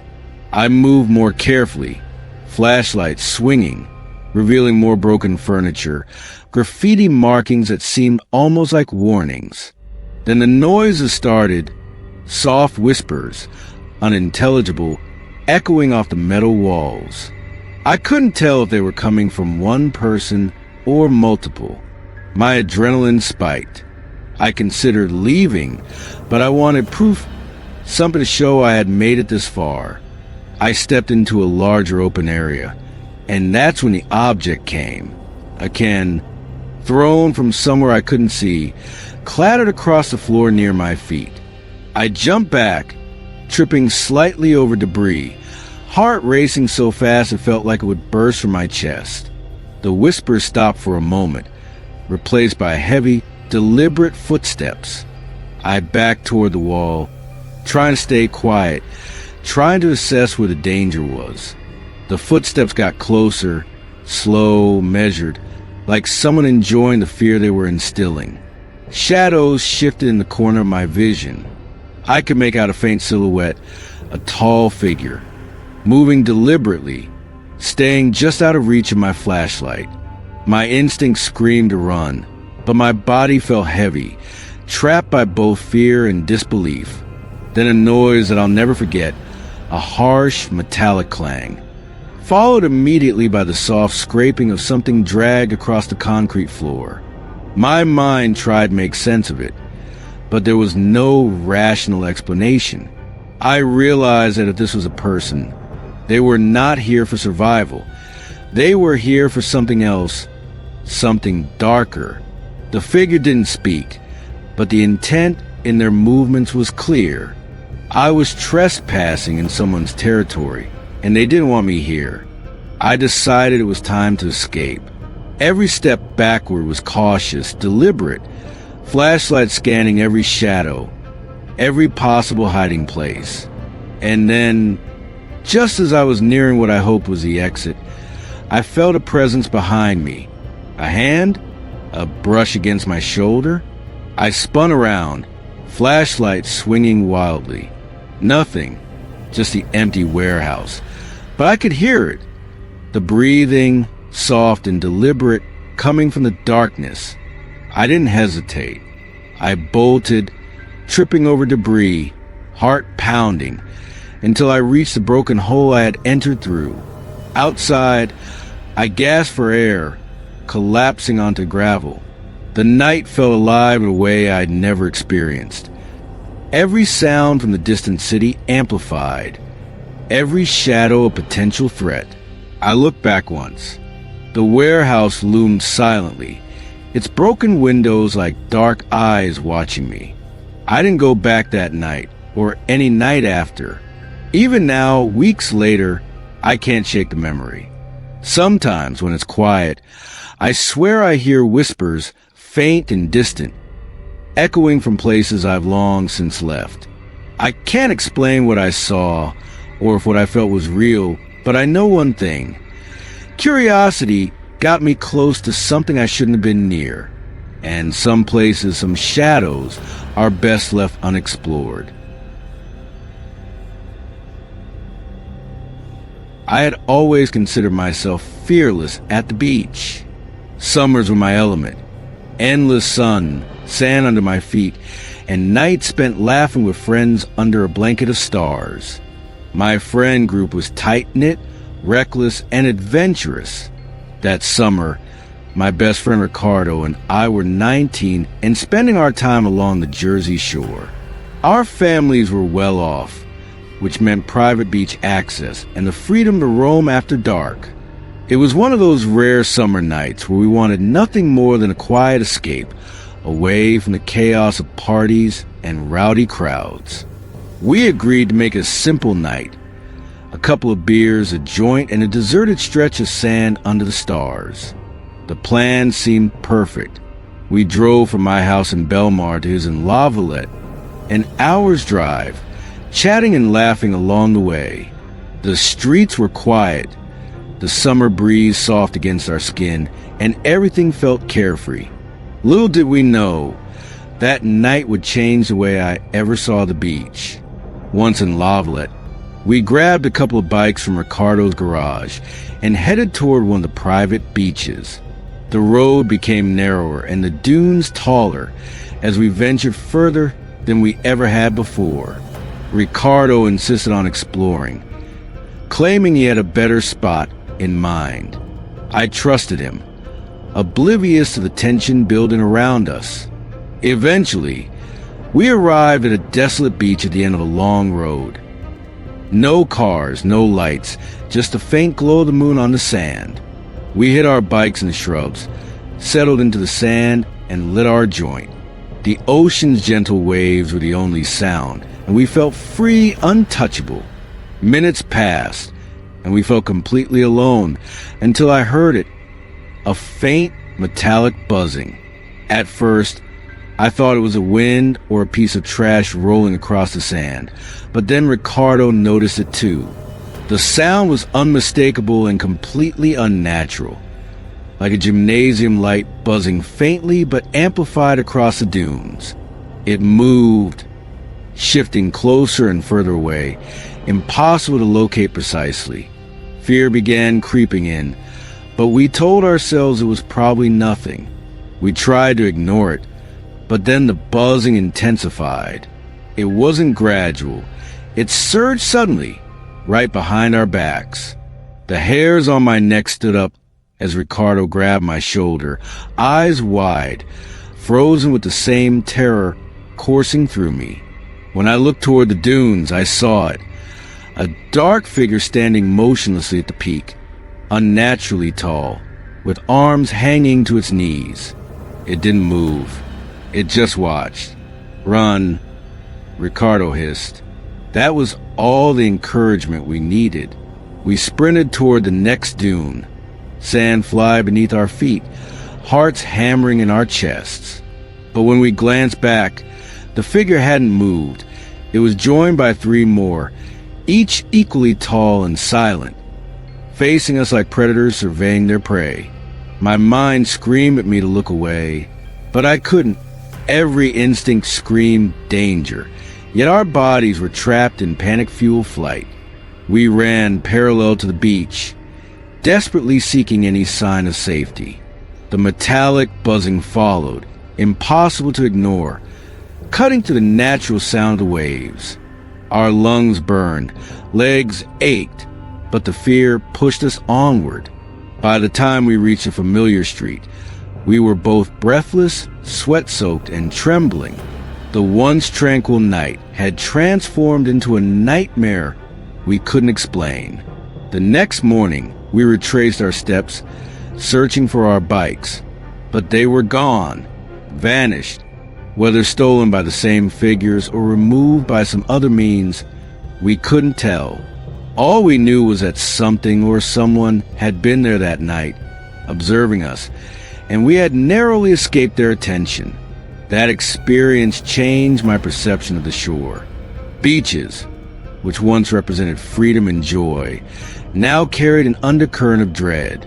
Every sound of buzzing, every shadow cast by the moonlight, triggers a memory of that night. I realized that even the most serene environments could conceal danger, and that sometimes what seems empty and safe is anything but. Even now, years later, I remember the terror with crystal clarity. The dark figures on the dunes, the sudden buzzing, and the rush to safety are etched into my mind. I still avoid that part of the shore, a place that once symbolized endless summer adventure, now a reminder of unseen watchers and a night I'll never forget. Back in 2015, I was driving across the country for work. I'd been on the road for nearly 12 hours straight when exhaustion hit me like a wall. I wasn't picky. I just needed a bed, a shower, and a few hours of sleep before heading out again. Around midnight, I spotted a flickering neon sign for a roadside motel.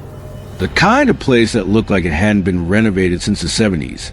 Faded paint, half-broken lights, and a front office with yellowing blinds. But I was too tired to care. I parked my car, dragged myself inside, and rang the bell at the counter. An old man shuffled out from the back. His eyes lingered on me for a little too long before he asked what I needed. I told him I just wanted a room for the night. That's when his expression changed. He scratched his head, glanced at a set of keys hanging on the wall, and muttered, "All we got left is room 6. I didn't understand the hesitation. A room was a room. I handed him my card, took the key, and made my way down the row of identical doors. When I got to room 6, I noticed the door was different from the others. The paint was peeling, the number was barely visible, and the doorknob looked newer, like it had been replaced recently. I brushed it off, unlocked the door, and stepped inside. At first glance, It looked like any other cheap motel room. Stained carpet, outdated furniture, and that faint smell of mildew you can never quite escape. But as I set my bag down, something felt wrong. The air was heavy, almost suffocating. The silence was so complete I could hear the blood rushing in my ears. And there was a mirror on the wall opposite the bed that made me uneasy. It was tall, stretching from floor to ceiling, its surface slightly warped. I tried to ignore it. I showered, crawled into bed, and turned off the light. But sleep didn't come easily. Every time I closed my eyes, I felt like I was being watched. Around 3 a.m., I woke up to a faint tapping sound. Tap, tap, tap. My eyes darted to the window, thinking it was a branch, but there were no trees outside. That's when I realized the sound was coming from the mirror. I froze, staring at it in the dark. The tapping grew louder, more insistent, until it sounded like fingernails raking against the glass. My heart pounded as I reached for the lamp and flicked it on. Nothing. The room was empty. The mirror reflected only me, pale and wide-eyed. I laughed nervously, telling myself it was a dream, and crawled back under the covers. But then the reflection smiled. I wasn't smiling. My reflection was. Its mouth curled into a slow, unnatural grin that stretched too wide. I couldn't move, couldn't breathe. I watched as the reflection raised a hand and pressed it against the glass. And then I heard it, a whisper, muffled, but clear enough to send chills down my spine. "Let me out." I bolted. I didn't pack my things, didn't check out. I grabbed my car keys and sprinted out of that room as fast as I could. When I reached the front office, the old man was waiting. It was like he knew. He didn't even ask questions, just nodded slowly and said, "Room 6 doesn't like strangers." I drove until the sun came up, adrenaline keeping me awake. I never looked back. Months later, curiosity got the better of me. I tried to find that motel again, retracing my route, but it was gone. No sign, no building, nothing but an empty lot overgrown with weeds. And yet, sometimes late at night, I catch myself avoiding mirrors. Because once in a while, when I'm tired enough, I swear I see it again, that same reflection, waiting, smiling, tapping on the glass. Beaches had always been my sanctuary as a kid, a place of freedom and endless summer adventures. I remember summers spent counting down the days until my family would head to our beach house, or, if I was lucky, my friend Charles's place. One weekend, when I was 6, Charles, Riley, and I planned a few unsupervised days at his house in LBI. Riley, a year older, had recently gotten his driver's license. So we piled into his car and set off down the coast. The drive itself was chaotic and hilarious. Riley, uncoordinated behind the wheel, swerved and cursed at turns, sending the three of us into fits of laughter. By the time we reached the house, our spirits were high, oblivious to the events that would soon unfold. The house itself was important to the story, so I'll describe it briefly. A front door, a garage connecting front and backyards, a sliding door at the back, an upstairs deck, and a spiral staircase from the deck to the ground. The back faced a narrow lagoon with houses across the water. We had quickly established our plan for the weekend. 6 kids, a beach house, some alcohol, and enough we'd last a weekend. It was perfect. That afternoon, after settling in, we scouted for girls in the area via Snapchat and found 3 willing to join us: Rosie, Alexa, and Sophie. We prepared drinks, hid some of our parents' alcohol, and felt invincible. By evening, the 6 of us were in Charles's backyard pool, the heated water steaming under the gentle breeze. The night was bliss. Laughter, smoke curling into the air, the stars above reflected in the pool. Suddenly, Charles silenced the music. He stood frozen, staring past me toward the lagoon. Confused, I turned to see nothing but darkness. "What's wrong?" one of the girls asked. He whispered that someone was standing on the dock across the lagoon. At first, I laughed it off. People live there, right? But Charles shook his head. The family's in Florida for the week. That's when the unease began to seep in. Our laughter died as a metallic, wet-sounding splash echoed behind us. Then another, and another, for splashes in succession. My stomach dropped. Those figures on the dock weren't staying put. They were swimming across the lagoon. We were frozen for a second, panic clawing at us, before Charles shouted to go inside. The girls panicked as we scrambled, shivering, out of the pool and toward the house. Riley slammed the sliding door shut, locking it, while Charles ran to the front to secure that door too. Heart pounding, we fled to a room invisible from the outside, holding our breaths and listening. Soft footsteps above us shattered the fragile calm. The intruders had made it inside. We were intoxicated, defenseless, and completely vulnerable. Escape was our only option. We bolted for the front door, diving into Riley's car. Chaos ensued as he fumbled with the keys, panicking, and accidentally demolished Charles's mailbox in the process. Engines roaring, adrenaline surging. We sped away from the house, hearts hammering, unsure of what had just happened. Police were called, but arriving too late. They found a top floor ransacked and a medium-sized Boston whaler boat stolen. Charles's parents kept a spare key hidden, which explained how quickly the culprits escaped. But how they knew about it remains a mystery to this day. Even weeks later, the horror of that night lingered. The thought that someone had invaded our sanctuary, watched us from the water, and stolen items while we were at the house is something I still replay in my mind.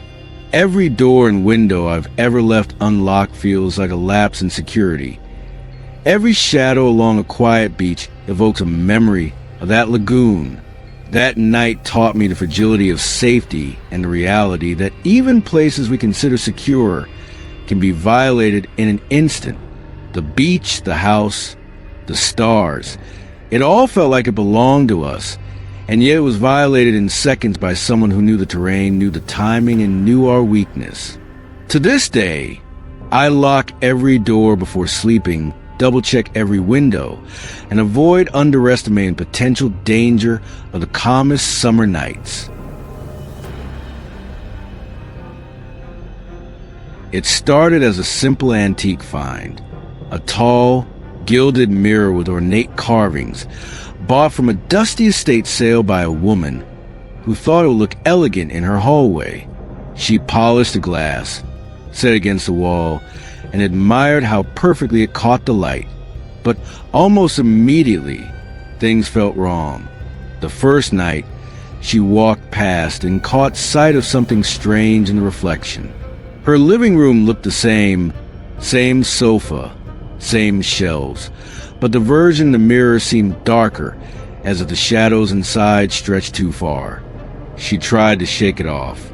Old glass warps, she told herself. It was nothing, but then the reflection began to lag. She would pass by, and for a split second, her mirror itself didn't move with her. It would linger, staring back at her with an expression she wasn't making. One night, she stopped in front of the mirror and smiled just to test it. Her reflection smiled back, but slower, wider, until the grin stretched unnaturally across its face. She covered the mirror with a blanket that night, telling herself she'd get rid of it in the morning. But at 3 a.m., she woke to the sound of fabric tearing. When she crept into the hallway, the blanket lay shredded at the mirror's base. The glass was uncovered, and her reflection was already standing there. smiling. She screamed and threw a sheet over it again, dragging it to the garage. But even with it gone from the house, the feeling lingered. She swore she could hear faint tapping on the walls at night, like fingernails against glass. The next morning, she went to check. The mirror was waiting for her in the hallway again, exactly where she had first placed it. Her hands shook as she reached out to touch the frame, to convince herself it was real. And when her fingertips brushed the glass, her reflection didn't mimic her. Instead, it pressed back. She staggered away, horrified, but it was too late. From that moment, her reflection no longer belonged to her. Sometimes, when she walks past another mirror, she swears the figure on the other side doesn't move.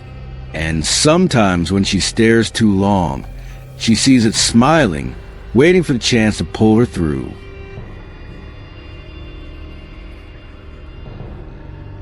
When I was little, my parents hired a babysitter named Michelle.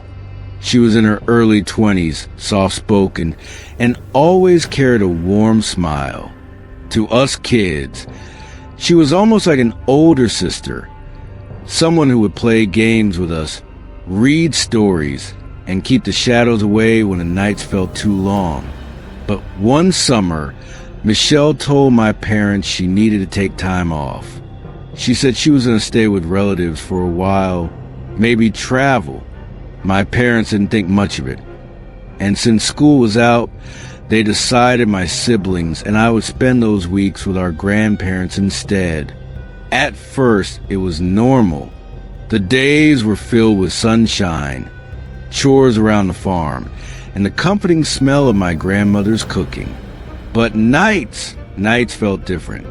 It started with footsteps, soft at first, outside the windows, circling the house long after everyone had gone to bed. Then came the humming, a low tune, almost like a lullaby, drifting through the cracks of the shutters. One night, as I was lying in bed, I heard it again, except this time, it wasn't humming. It was a voice. "Come outside, it's me, Grandpa." I froze. My grandfather was asleep in the other room. I knew his voice, and this wasn't it. My heart pounded as the voice grew more insistent, calling my name, urging me to step outside into the dark. I pulled the blanket over my head and stayed as still as possible until the voice faded. But I couldn't shake the dread that whoever it was, they weren't gone. The next day, my grandparents noticed strange things around the property. The barn door left open. Tools moved. Footprints in the dirt leading up to the porch. They kept a closer eye on us after that, but they didn't say much, maybe to keep us from panicking. Then one night, everything came to a head. We were woken by the sound of glass shattering. My grandfather grabbed his shotgun and rushed downstairs. From the window, I saw him confronting a man in the yard. His clothes were ragged, his eyes wild. In his hands, he carried something that made my blood run cold. An axe. The man didn't run when the police arrived. Instead, he screamed Michelle's name over and over until they dragged him away. It turned out he was Michelle's ex-boyfriend. She hadn't gone away to visit family that summer. She had been hiding from him. He had followed her before, stalked her, threatened her, and when she disappeared, he decided to come looking for her through us. If he had managed to get inside that house, if he had lured one of us out into the dark, I don't even want to think about how it would have ended. To this day, I still hear that voice sometimes, echoing in my mind. "Come outside, it's me, Grandpa."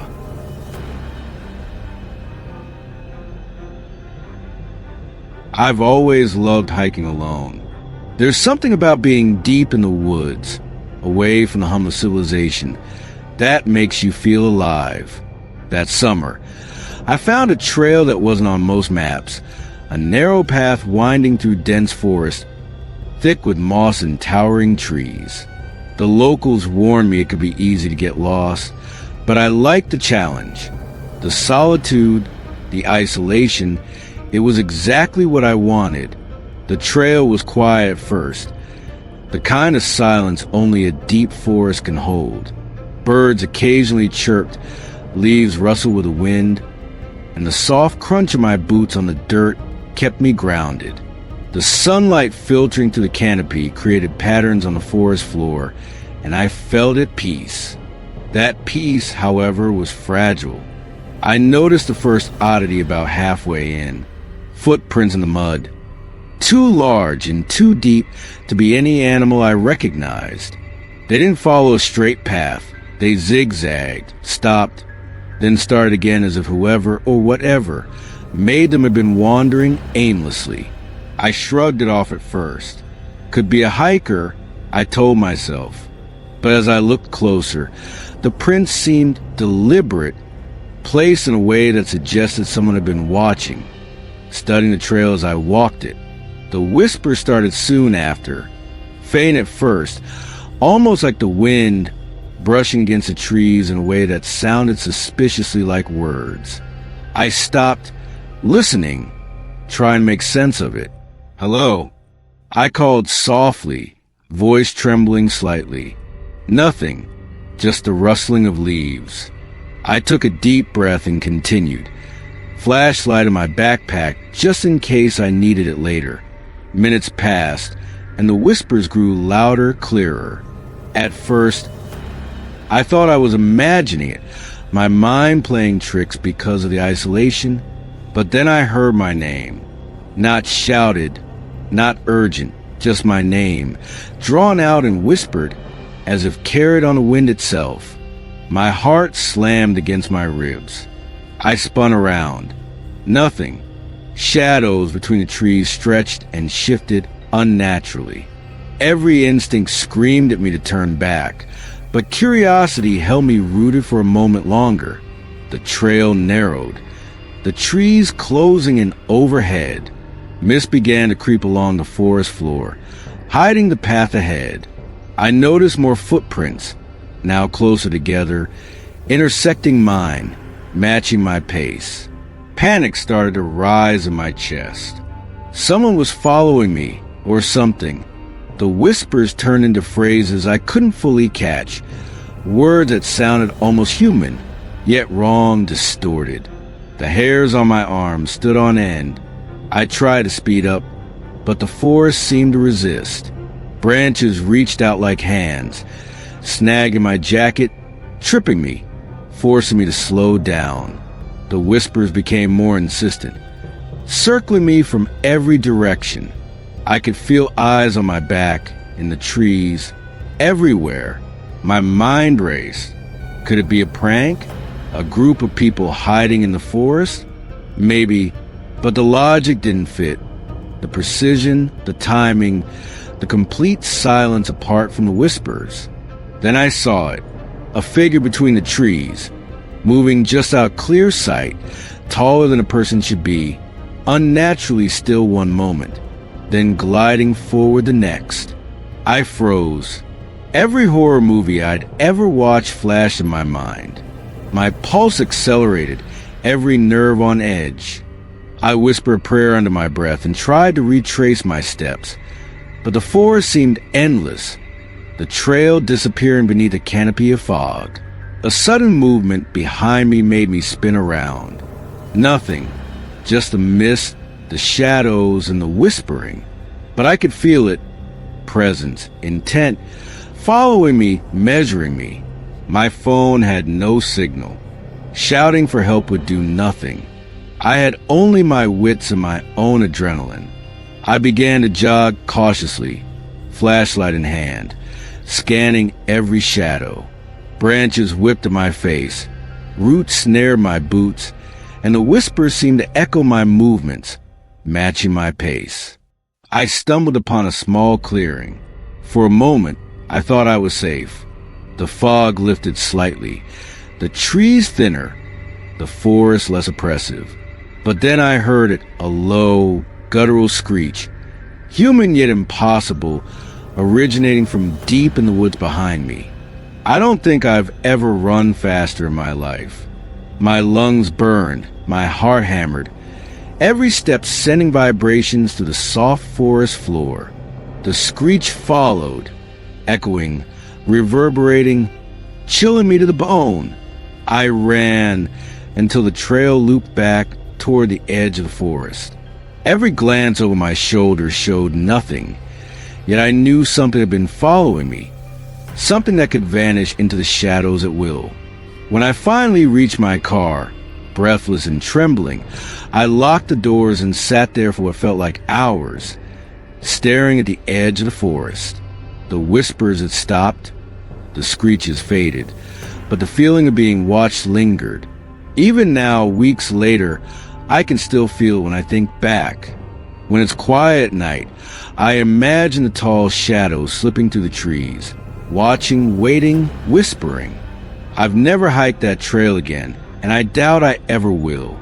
There are some places where the forest itself feels alive, where the whispers of something unseen follow you long after you've left. And sometimes, I swear, I can still hear my name being whispered on the wind, calling me back to that trail.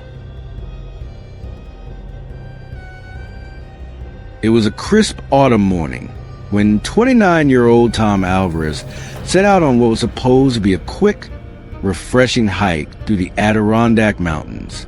Tom wasn't new to the outdoors. He was the kind of guy who always double-checked his gear, carried maps, told people where he was going, and actually kept a plan. Friends would later say he was cautious to the point of being boring. If anyone could survive a weekend in the woods, it was Tom. But by Sunday night, he hadn't come back.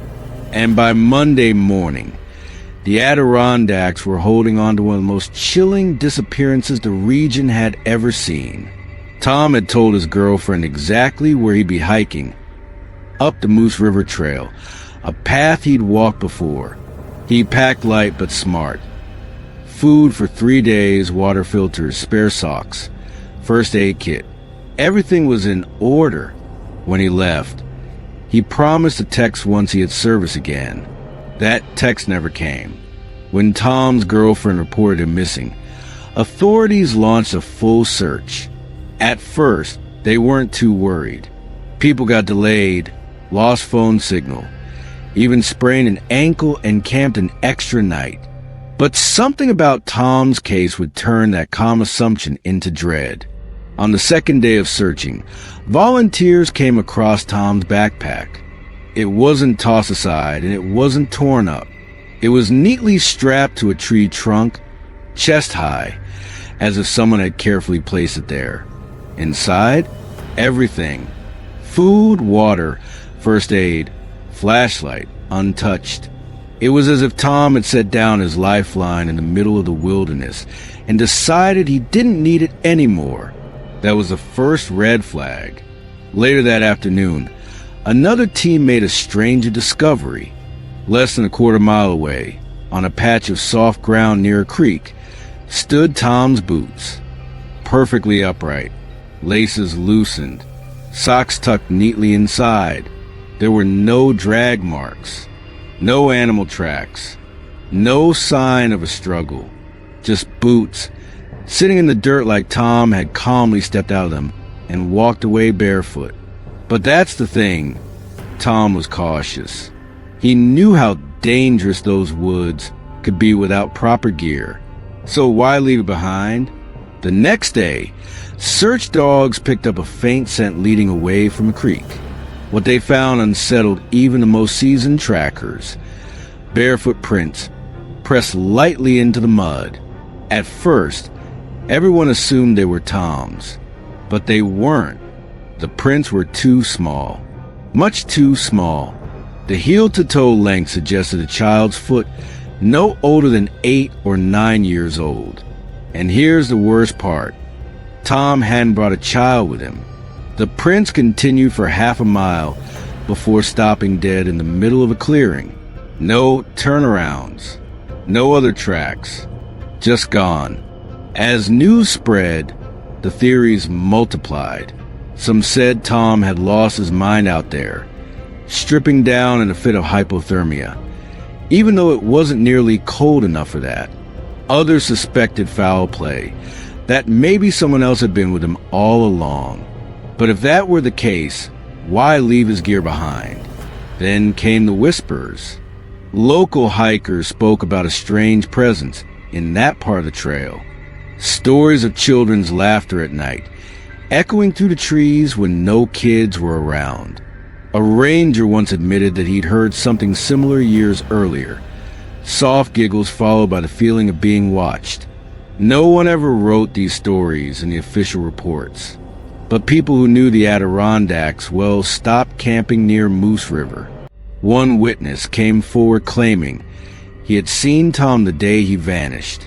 He described a man matching Tom's appearance, standing at the edge of the trail around dusk. But the detail that stuck with him was the boy.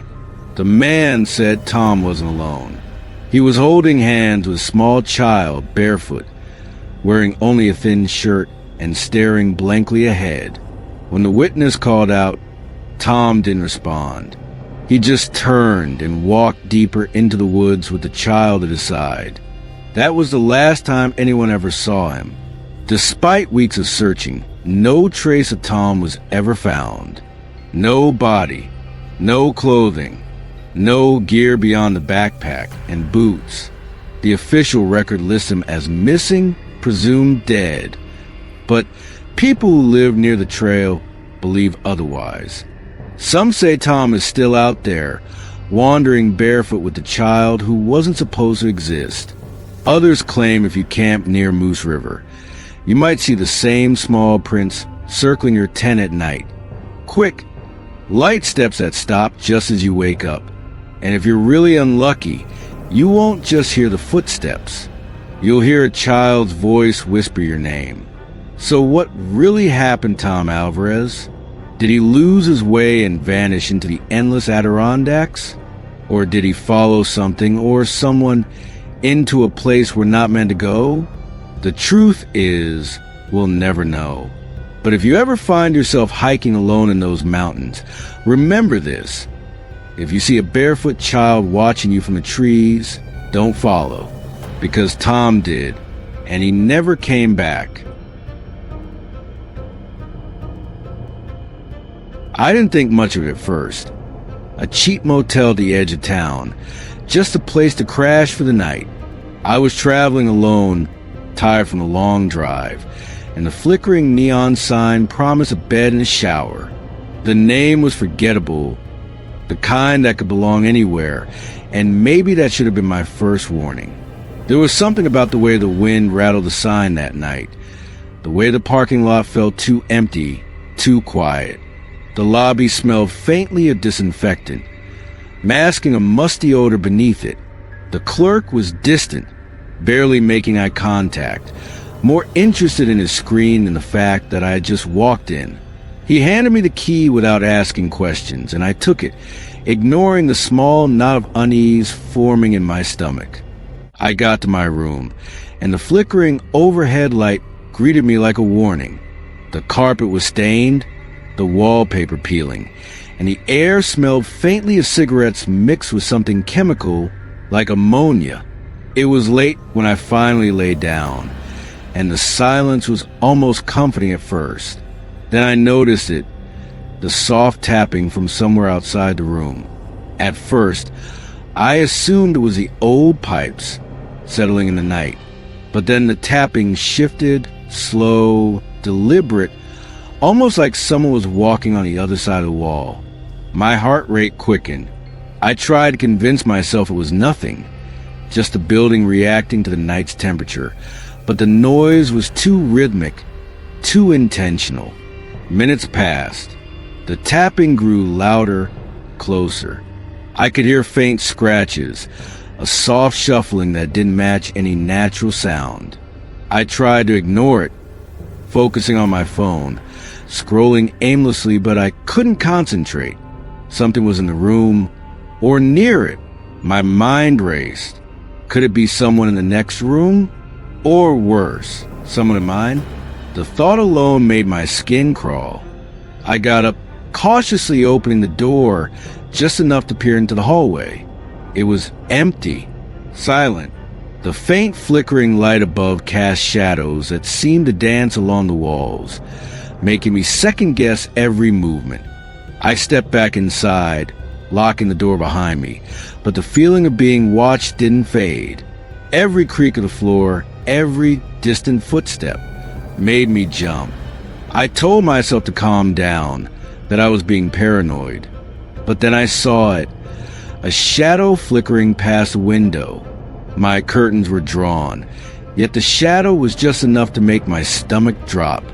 I approached slowly, heart pounding, flashlight in hand, ready to confront whatever or whoever was outside.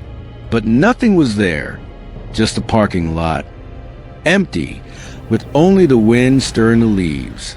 Then came the knocking, soft at first, almost polite, then louder, insistent, right on my door. I froze, trying to catch my breath, debating my next move. I thought about calling the front desk, but what if it was the person who handed me the key? What if they were part of this? My instinct screamed at me not to answer. I grabbed a heavy chair and placed it against the door, my hands shaking violently. Minutes stretched like hours. The knock stopped for a moment, replaced by soft tapping from the window, then resumed with more force.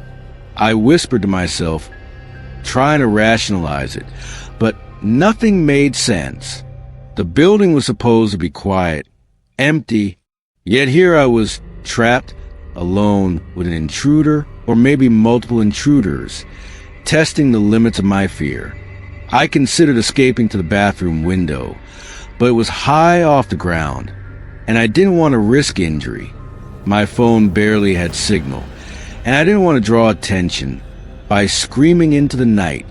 I stayed quiet, breathing shallow, listening to the faint sounds echoing through the room. The knocking grew impatient, then stopped abruptly. Silence. I waited, convinced it was over, before finally gathering the courage to peek through the peephole. Nothing. No one in the hallway. No one outside. But the feeling didn't leave me. Something had been here. I knew it. The air was heavier, charged with intent. I grabbed my flashlight, and flashlight beam cut across the floor. That's when I noticed it. A single footprint in the dust near the door. Too large to be mine. Too deliberate to be random. Morning couldn't come fast enough. I packed my things, still on edge, glancing over my shoulder at every sound. When I reached the lobby, the clerk was gone, leaving the desk empty, as if nothing had happened. I didn't ask for a receipt. I didn't say a word. I drove off, keeping my eyes on the rearview mirror, heart still racing, and the memory of that night lodged deep in my mind. Even now, I can't explain it. Who or what was in that room? Was it a trespasser, a prank, or something darker? The footprint was real, undeniable, yet vanished the moment I left. I've stayed at many motels since, but I never sleep without triple-checking the locks, listening for every creak, every sound, and wondering if I'm alone. Because sometimes what seems quiet isn't empty. Sometimes what seems safe hides eyes that watch, waiting for a chance to test you. I've always been drawn to graffiti. Some people call it art, others call it delinquency. I don't really care. To me, it's about creating something in the quiet moments, in places where nobody will bother you. Over the years, I learned that the graffiti community can be brutal. Artists fight over respect, location, and recognition, and arguments can get ugly fast. Because of that, I adopted a stealthy approach. I look for spots nobody else visits, places where my work might be the only thing that exists there. Old train lines are perfect for this. Decommissioned cars, rusting quietly in hidden yards, make for endless canvases. That night, I decided to check out a spot I had found earlier on Google Maps. It was a nameless stretch of tracks, abandoned, quiet, and perfect for a few tags. My friend Lucas came along. He wasn't as obsessed with graffiti as I was, but I liked having him around. Most of my friends didn't really understand my passion, but Lucas respected it. Even more, he was good company. Someone to share the strange thrill of sneaking around abandoned places with.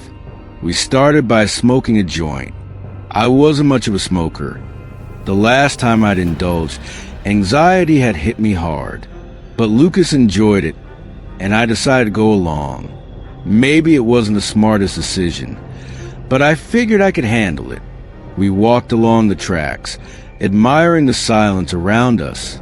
The train cars were clean, untouched, not a single tag in sight. My excitement grew. To get first dibs on this perfect canvas was almost intoxicating. I tossed Lucas a can, and he started messing around with it while I prepared my first tag. Within minutes, I had my work up, 3 pieces, aligned perfectly, each building off the other. I stepped back and admired them. The rush of pride was immediate. I tossed my empty cans back the way we came, enjoying the satisfying clatter as they hit the metal tracks. That's when I first heard it, a muffled clang from behind us. At first, I thought it was nothing. Maybe the wind, maybe some debris. But the sound had a weight to it, a presence. My heart started racing, and I noticed Lucas had frozen too. Before I could react, someone or something picked up one of my empty cans and hurled it at us. It clanged loudly against the train. You can't just... I barely heard the voice over my own panic. The next moments were chaos. Shouts, rapid footsteps, and then the sound that made me feel like my chest had been ripped out, a gunshot. Adrenaline coursed through me. I stumbled, almost dropping my phone, but we ran. We ran hard, down the tracks, past intersections, until the lights of a main road finally came into view. Only then did we stop, gasping, trembling, completely aware of how close we had come to disaster. I couldn't call the police. We were breaking the law. There was no safety net. And yet, the terror didn't end that night. A few weeks later, I returned during the day. I needed closure. I needed answers. This time, I came prepared, with my Glock 17 tucked safely in my bag. What I found chilled me to the bone. The cars I had tagged were now covered with ugly blotches of red paint, deliberately defacing my work. And then I saw it, a train car, its door wide open. Inside, a chair sat in the middle of the car, ropes and chains scattered around. Some ropes were coiled neatly around the legs of the chair. Others lay haphazardly on the floor. And the smell, oh God, the smell, bleach, overpowering, like the entire car had been scrubbed clean. I couldn't comprehend why anyone would do this, or why they had been so aggressive the night we were chased. I took one careful step toward the car, considering taking a picture, when a metal clang echoed somewhere further down the train. My instinct screamed at me to run, and I obeyed. That was enough. The fear wasn't just about law-breaking anymore. It was something far darker, something I couldn't explain. Weeks later, I thought about returning again, just to document what I had seen. But I never did. Sometimes, late at night, I can still hear that gunshot echoing in my mind. The memory of the bleach-smelling car, the chair, the chains, and the sheer aggression of whoever was waiting for us. It's all burned into my brain. I don't know who they were. A homeless person? Someone with a vendetta? Or someone just cruel? I don't have answers, and maybe I never will. What I do know is this. The thrill of graffiti, the pride of leaving your mark, can be intoxicating. But sometimes, Chasing that rush leads you straight into danger you can't anticipate. And even when the streets are quiet, even when you think you're alone, the darkness may be watching and waiting. When I think back to middle school, there's one memory I've never been able to shake. It was supposed to be one of the best weeks of my life. A trip with my closest friends to a vacation house in Maine. But it turned into the single creepiest experience I've ever lived through. One that still makes my skin crawl whenever I remember it. It all started with Mark. On the surface, he was just another kid in our friend group. Quiet, a little weird, but harmless, or so I thought. We all grew up together, hanging out after school, playing video games, and staying up too late on weekends. But there was always something about Mark, something I couldn't quite explain. He would stare too long, laugh at the wrong times, and sometimes say things that felt off. I brushed it off as just his personality.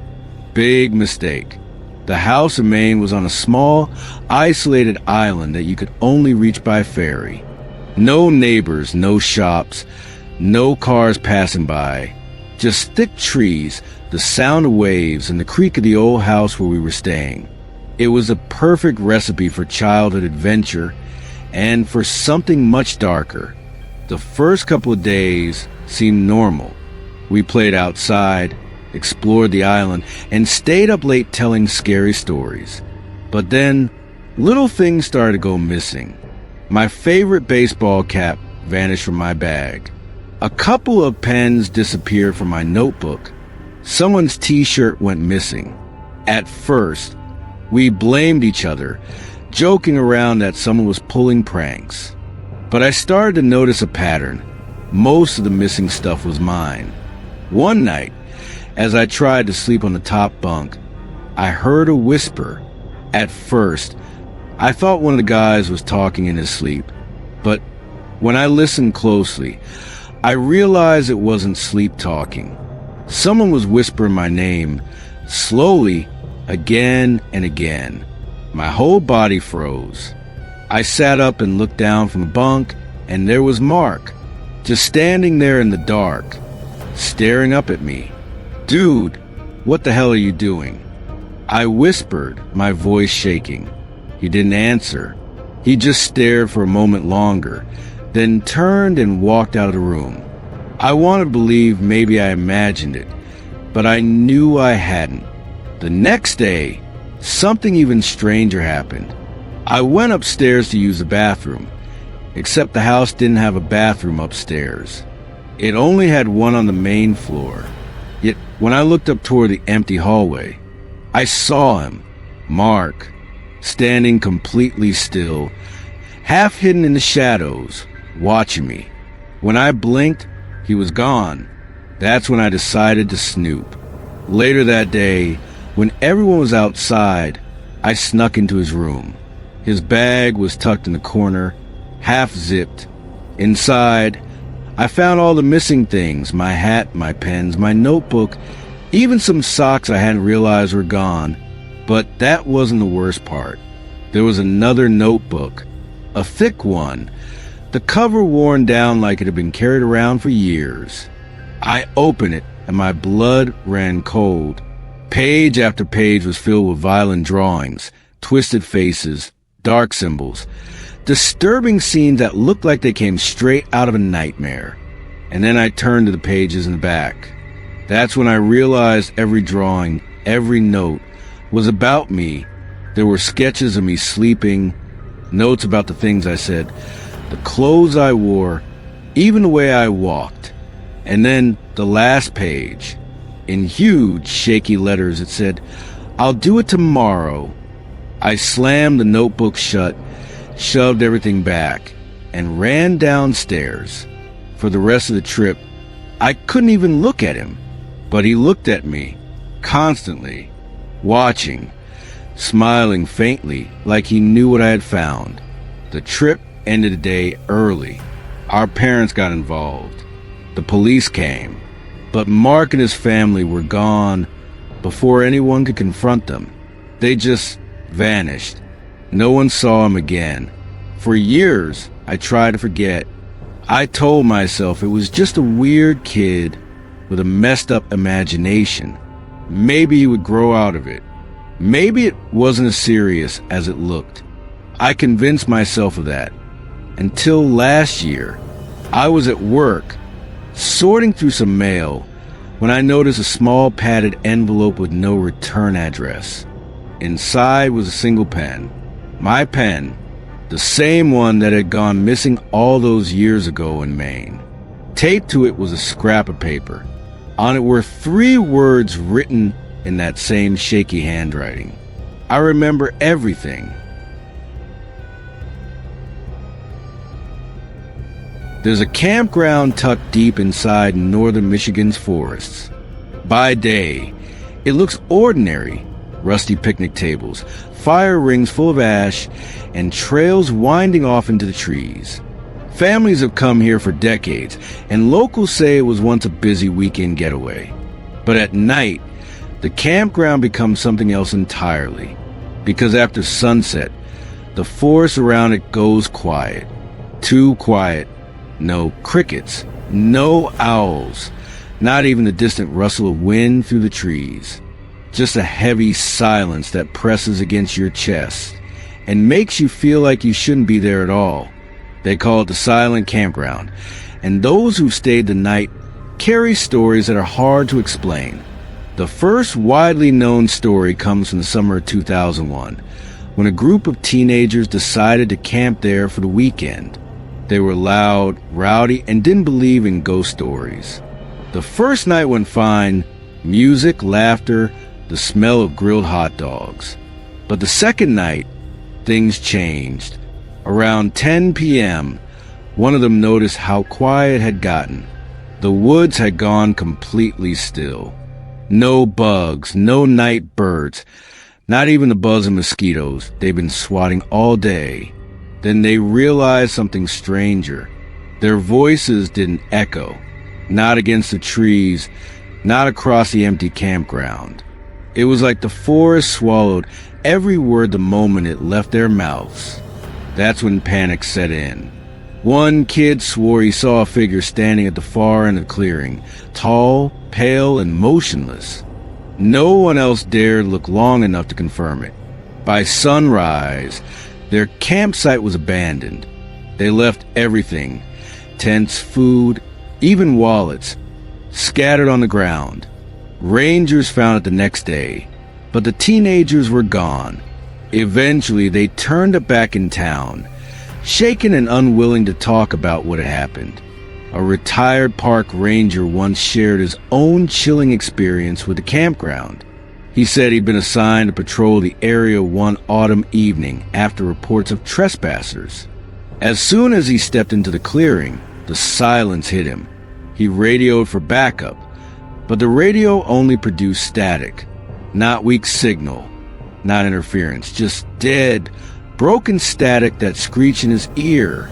Then he noticed the smell, damp, like old wood rotting underwater, mixed with something metallic. He compared it to the smell of blood. That was when he saw movement. At the tree line, dozens of shadowy shapes. Not people, not animals. Just vague outlines standing still among the trunks, as if they were waiting for him to leave. The ranger left, and in his own words, he never set foot there again. In 2007, a father and his 2 sons camped there for a weekend of fishing. The boys played with sticks, threw rocks into the fire pit, and laughed late into the evening. But sometime after midnight, the father woke up to complete silence. He called out to his boys, but his voice felt muted, like he was underwater. Even stranger, when he tried to wake them, they wouldn't respond. Their eyes were open, but their faces were blank. For nearly half an hour, he shook them, shouted at them, even splashed water on their faces. But nothing. Then, just as suddenly as it started, the sound of the forest returned. Crickets chirped. A breeze rustled the leaves. and his sons blinked confused, asking why he looked so scared. To this day, he swears they weren't asleep. They were awake, but not there. Another camper reported setting up alone on a cool September evening. Around midnight, he heard the crunch of footsteps circling his tent. Slow, deliberate steps that moved closer each time. When he finally burst out of the tent with a flashlight, the clearing was empty. No tracks in the dirt, no broken twigs. Just stillness. But here's where it gets worse. The man had been recording voice memos on his phone throughout the trip. Later, when he played them back, he found something chilling. On the recording taken around midnight, there was no sound of footsteps. Instead, there was only silence. Thick, absolute silence, except for one faint whisper at the very end. It said his name. Locals claimed the land wasn't always cursed. In fact, the campground was popular through the 70s and 80s. But in the early 90s, something shifted. Several families reported missing time. Whole hours vanishing overnight with no memory of what had happened. Equipment failed. Campfires wouldn't stay lit. Radios cut out without warning. There was even a story about a young girl who wandered off into the woods and returned hours later, completely silent. For weeks afterward, she wouldn't speak to anyone, only staring blankly at the walls of her room. When she finally did speak, she said something that made her parents move away immediately. The woods told me not to come back. A strange rule has formed among those who know about the silent campground. If the woods go quiet, you leave immediately. No waiting, no investigating, no trying to see something. The silence itself is the warning, because as the stories go, if you stay too long after the sound dies, the forest notices you, and once it does, it doesn't let you go easily. Even today, occasional campers post online about unsettling experiences there. Phones losing power at the exact same moment. GPS trackers freezing on their screens. Groups waking up at exactly the same time in the middle of the night, each claiming they heard someone whisper right outside their tent. One hiker even wrote that he felt the silence follow him home. For weeks after camping there, he'd wake up in the middle of the night to a total lack of sound. No hum of appliances, no distant traffic. Just the same oppressive quiet he'd felt in the woods. He eventually moved states, hoping it would stop. So, what is happening at the silent campground? Is it something natural, a bizarre acoustic phenomenon, magnetic fields, or wildlife patterns we just don't understand? Or is it something else entirely? Something watching, something waiting, something that takes sound because it doesn't want to be found. Whatever the truth may be, one thing is certain. If you ever find yourself in those Michigan woods and the forest suddenly goes still, don't stay. Don't wait to see what happens. Because silence isn't always peaceful. Sometimes it's a warning.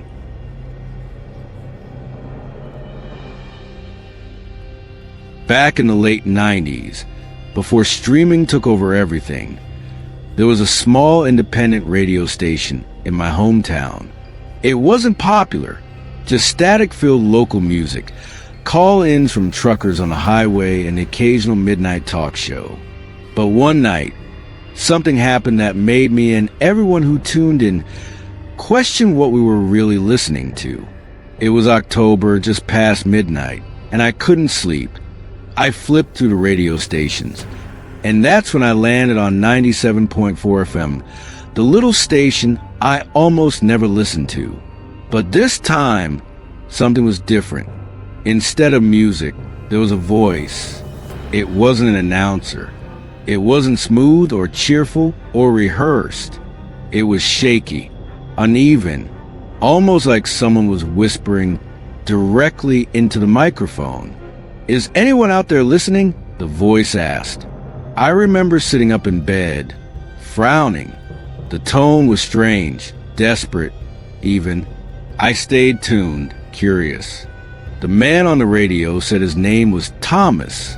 He claimed he wasn't a DJ, just someone trying to survive the night. He begged listeners not to change the dial.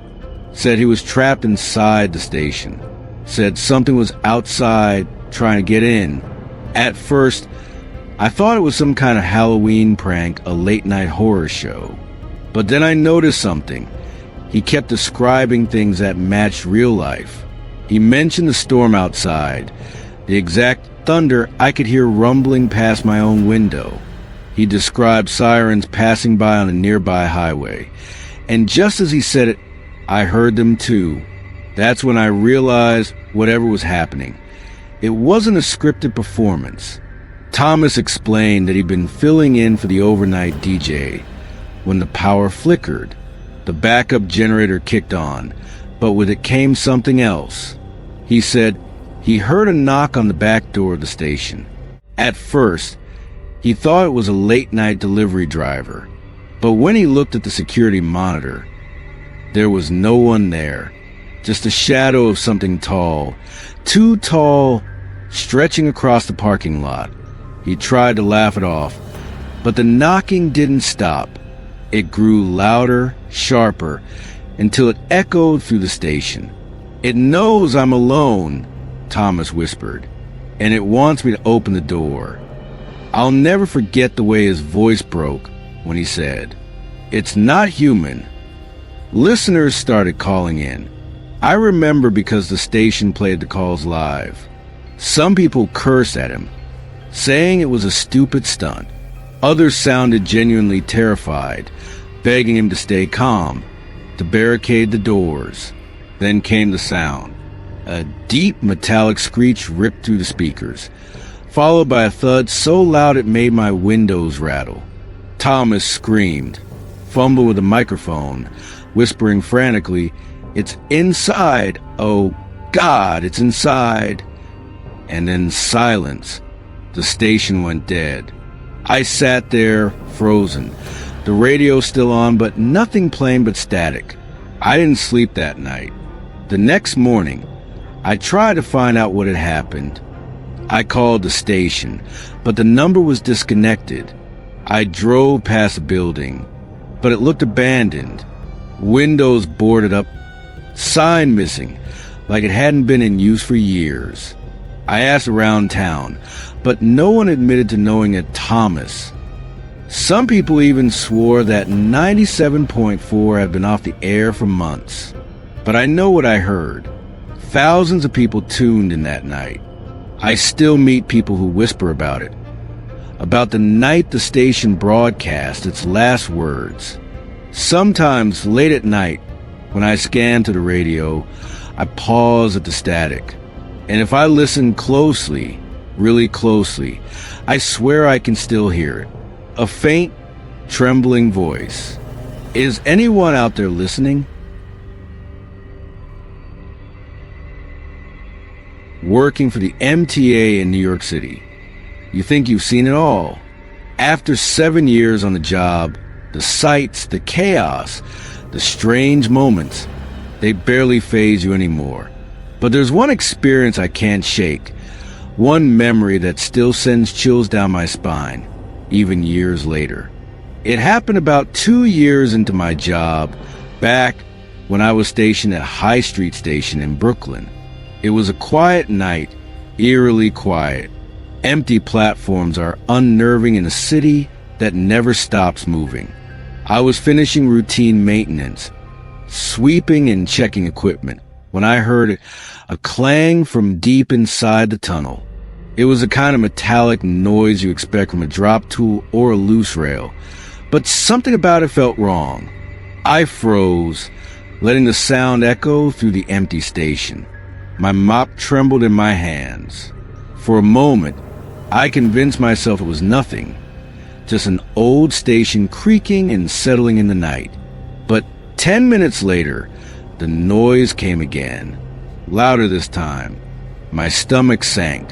2 metallic clanks in the exact same spot. It couldn't be coincidence. I cautiously approached the tunnel entrance, heart hammering in my chest. My flashlight barely penetrated the darkness ahead. I considered calling out, but hesitation took over. Something about that silence felt wrong. I stayed close to the platform edge, trying to steady my breathing. It wasn't moving yet, but I could feel it watching. Then I heard it, a child's voice, small and frantic, calling for help. My heart stopped. My first instinct was to ignore it, to pretend I hadn't heard, but the voice tugged at something deeper, something moral I couldn't ignore. I knew the tracks were dangerous.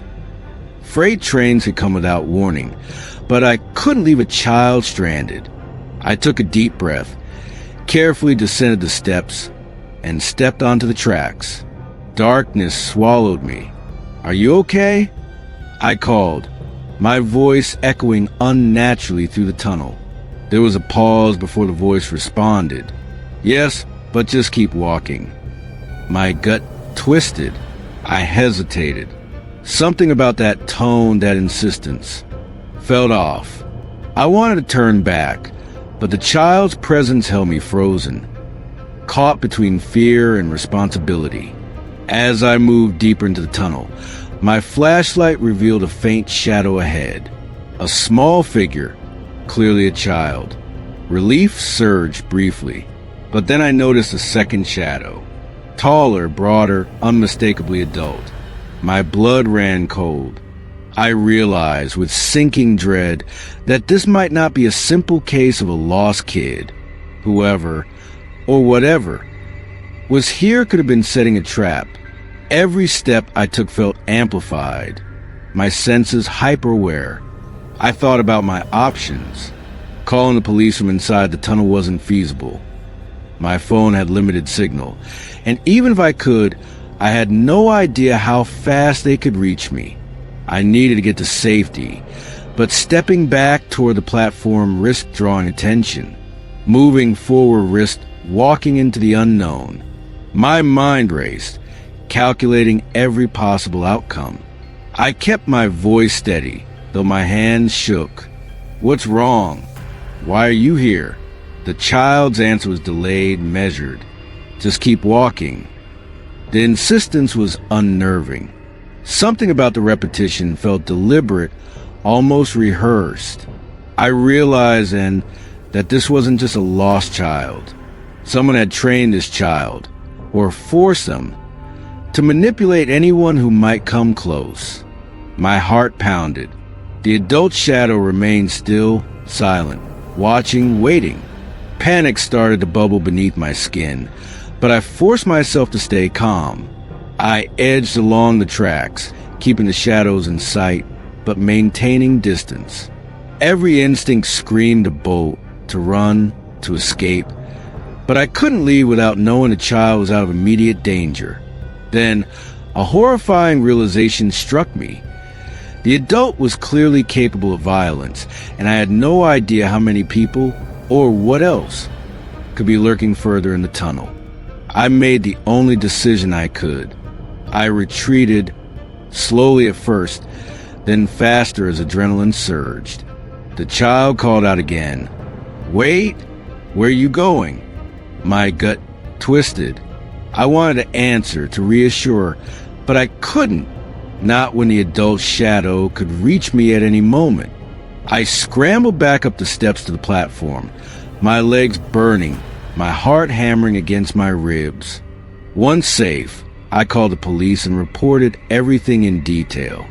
Within minutes, officers swarmed the station, flashlights slicing through darkness, searching every nook and cranny of the tunnels. They found one chilling clue, a single child's shoe abandoned on the tracks. No other trace of the child or the adult. Theories were whispered.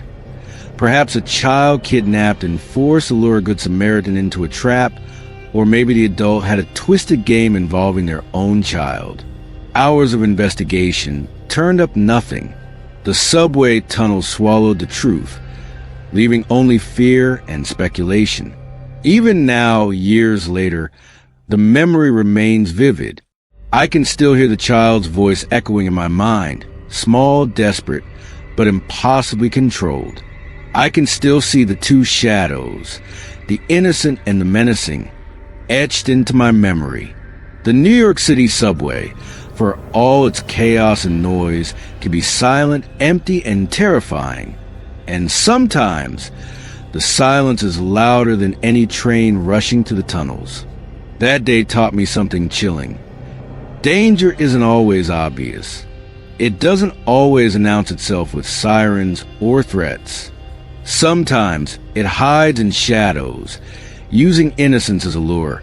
And the only way to survive is to trust your instincts and escape while you still can. I haven't walked those tracks alone since. And I don't plan to. But late at night, when the city is quiet, I can't help but replay the scene, wondering what could have happened if I hadn't been cautious, if I had ignored my instincts, if I had stepped 1 foot too far into the darkness. Back when I was 12, my family still used a landline phone. It sat in the hallway on this little wooden table with a notepad and a pencil my mom always kept nearby. Most nights it was quiet, maybe a call from my grandparents or one of my dad's co-workers. But one night, close to midnight, the phone rang. The sound cut through the silence of the house, and I remember jumping out of bed, startled. My dad picked up first, his voice groggy.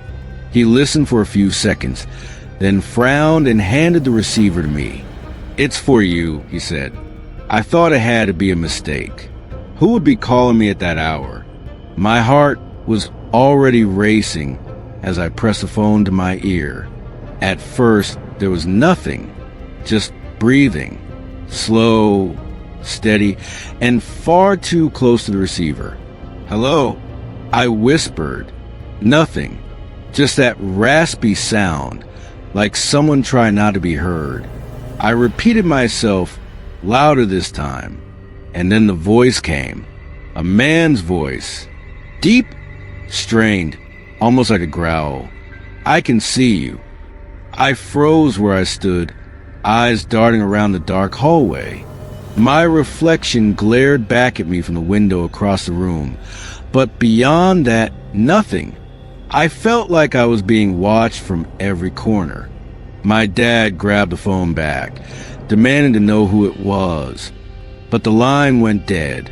We thought it was a prank, until the calls kept coming. Every night for the next week, always around midnight, the same routine. The phone would ring, the breathing would start, and then those same 4 words. "I can see you." My parents reported it to the phone company, and they agreed to trace the next call. So we waited. Sure enough, at exactly 12:03 a.m., the phone rang. My mom answered, stalling for time while the technician worked on the trace. A few minutes later, the phone company called back. Their words chilled us to the bone. "The call is coming from inside your house." My dad tore through the rooms with a baseball bat, searching every closet, every corner, but we never found anyone. For weeks after, I couldn't sleep without checking under bed and behind the curtains.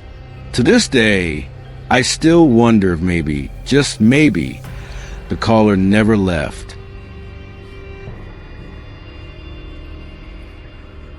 It was late one summer night when my cousin and I were driving back from a concert on the highway that cut through miles of empty farmland. The road was dark, only our headlights cutting through the night. That's when we saw her, a woman, standing on the shoulder, wearing a pale dress that looked out of place in the middle of nowhere. She raised her arms slowly, signaling for us to stop. Against my better judgment, my cousin pulled over.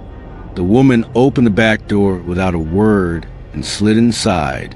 She smelled faintly of perfume, old-fashioned, the kind your grandmother might wear. We asked her where she was headed. She gave us an address, quiet and polite, though she never looked either of us in the eye. We drove in silence, the hair on my neck standing on end the entire time. When we reached the address, my cousin turned to tell her we had arrived, but the back seat was empty. The door hadn't opened. There was no sound of anyone leaving. She was just gone. Shaken, we went to the door of the house and knocked. An elderly man answered. When we told him what had happened, his face went pale. He whispered, almost to himself, "That's my wife's dress. She died 20 years ago on that very road."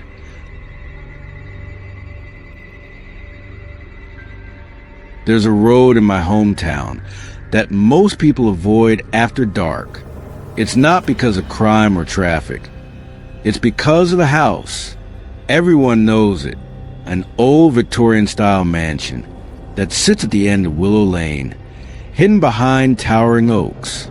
The shutters are broken, the paint long peeled away, and the windows, at least the ones not shattered, stare out like black, empty eyes.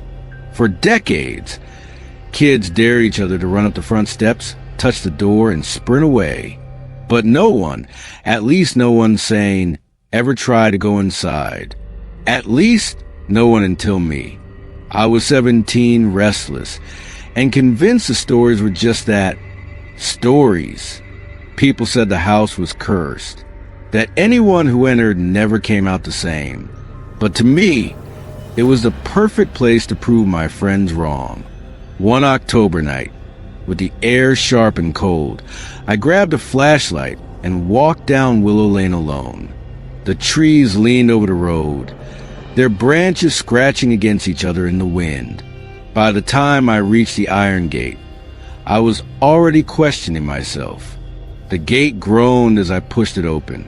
The path leading up to the house was overgrown with weeds, crunching under my boots. My flashlight beam shook as I raised it toward the front door. It was massive, carved with strange symbols I couldn't recognize. Some looked like scratches, others like letters, but none of it made sense. My heart hammered as I pressed my hand against the wood. The door swung open on its own. The air inside was stale, heavy with dust and rot. The smell was so thick it clung to my throat. I stepped into the foyer, shining my light across torn wallpaper and broken furniture. The silence was overwhelming. And then I heard it. Footsteps upstairs. I froze. My first thought was that someone else was squatting inside, maybe another stupid teenager like me. But the steps were slow, deliberate, too heavy. I called out, "Hello?" No answer. Just another step. And another. Against every instinct screaming at me to leave, I crept toward the staircase. Each board groaned under my weight as I climbed. When I reached the top, my flashlight flickered. I smacked it, and when the beam steadied again, I saw the hallway stretching ahead. And there, at the very end, was a door. It was slightly open, light spilling out from the crack. I held my breath and walked toward it, my legs trembling. As I pushed the door wider, the light filled the hallway. But it wasn't electric light. It was candlelight. Inside was a bedroom, perfectly preserved. Unlike the rest of the house, it looked untouched. A bed neatly made, curtains clean, candles burning on every surface. And sitting in the chair by the window was a woman. Her back was to me, hair long and dark, her dress old-fashioned. "Ma'am," I whispered, my voice cracking. Slowly, she turned her head. Her face was pale, stretched too tight over her bones. Her eyes were hollow, black pits that seemed to swallow the light. And her mouth, God, her mouth, twisted into a smile so wide, I thought her skin would tear. I stumbled backward, nearly dropping the flashlight. But the room was wrong. The door I just entered through was gone. Behind me was only another wall, lined with candles. The woman rose from the chair. Her movements were stiff, jerky, like a puppet pulled by invisible strings. She whispered something, but her lips didn't move in sync with the sound. "Stay." I spun, searching for any way out, and that's when I noticed something horrific. The walls weren't walls at all. They were mirrors, dozens of them, stacked side by side, reflecting me from every angle. Only, my reflections weren't moving the same way I was. Some were smiling, some were screaming silently, and some weren't me at all. One by one, the reflections began stepping out of glass. I don't remember how I escaped.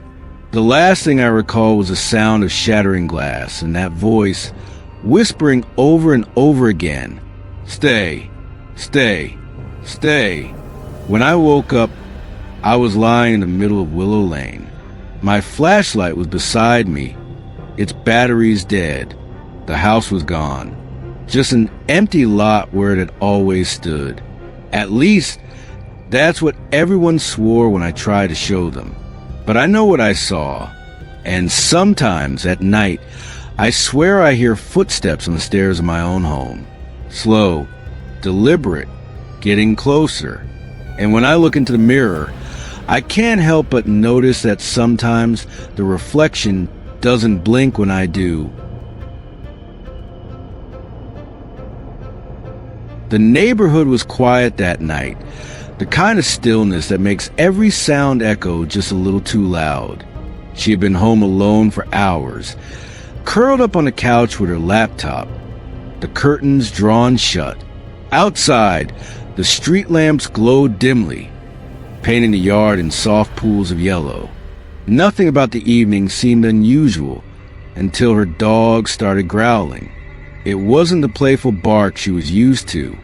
This was low, deep, the kind of growl that vibrates in the chest and doesn't stop.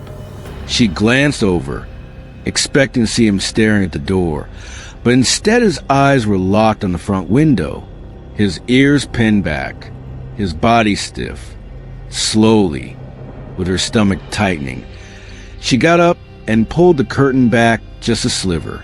There was someone standing at the gate, not moving, not shifting their weight, just standing there, perfectly still.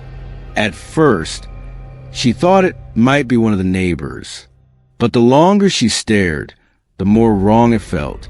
The figure was tall, too thin, their skin pale enough to catch the light from the street lamp. They weren't wearing a coat, despite the chill. And their face, she couldn't make out clearly, but it seemed off, like their features weren't sitting on their skull the right way. She let the curtain fall back, heart pounding in her ears. Maybe it was just a trick of the light. Maybe someone was lost. She told herself not to panic. Still, her hand hovered over her phone. Minutes passed. The dog didn't stop growling.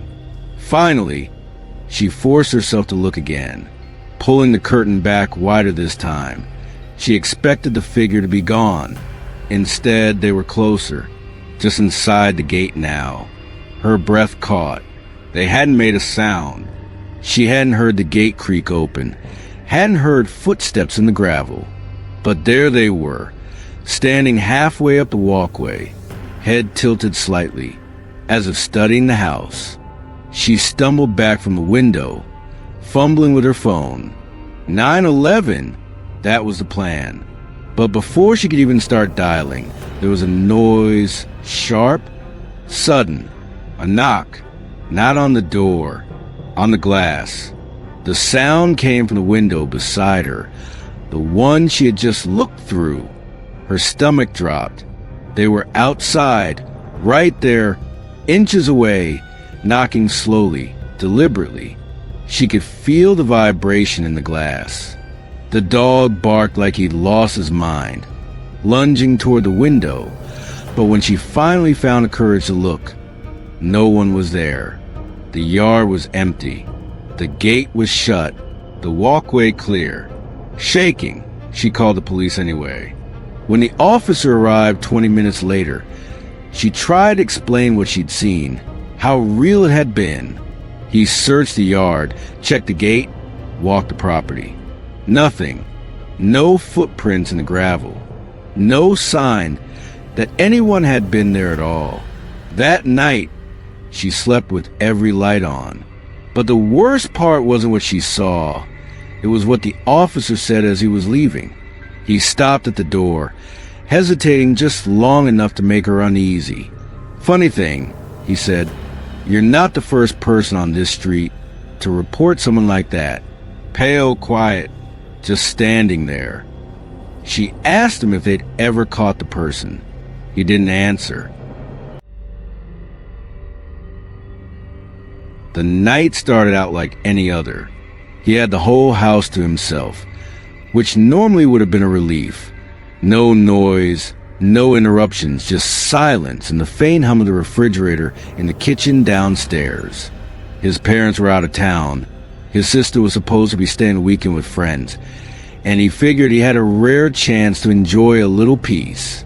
He set himself up in the living room, phone in hand, a blanket pulled tight around his shoulders. Outside, the street was quiet, with only the occasional flash of headlights passing by. Nothing unusual, nothing threatening, until it happened. From downstairs, so faint at first that he almost dismissed it, came the sound of someone calling his name. A single word, familiar. It was his sister's voice. He froze. His first thought was that maybe she had come home early. Maybe her plans had fallen through.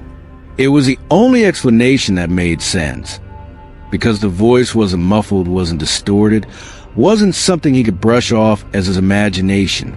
It was clear. So clear it was like she was standing at the bottom of the stairs. He sat there for a moment, waiting, listening. When nothing followed, he tried to call back, half expecting her to respond with a laugh. But the silence that answered him was heavier than before, pressing down on the entire house.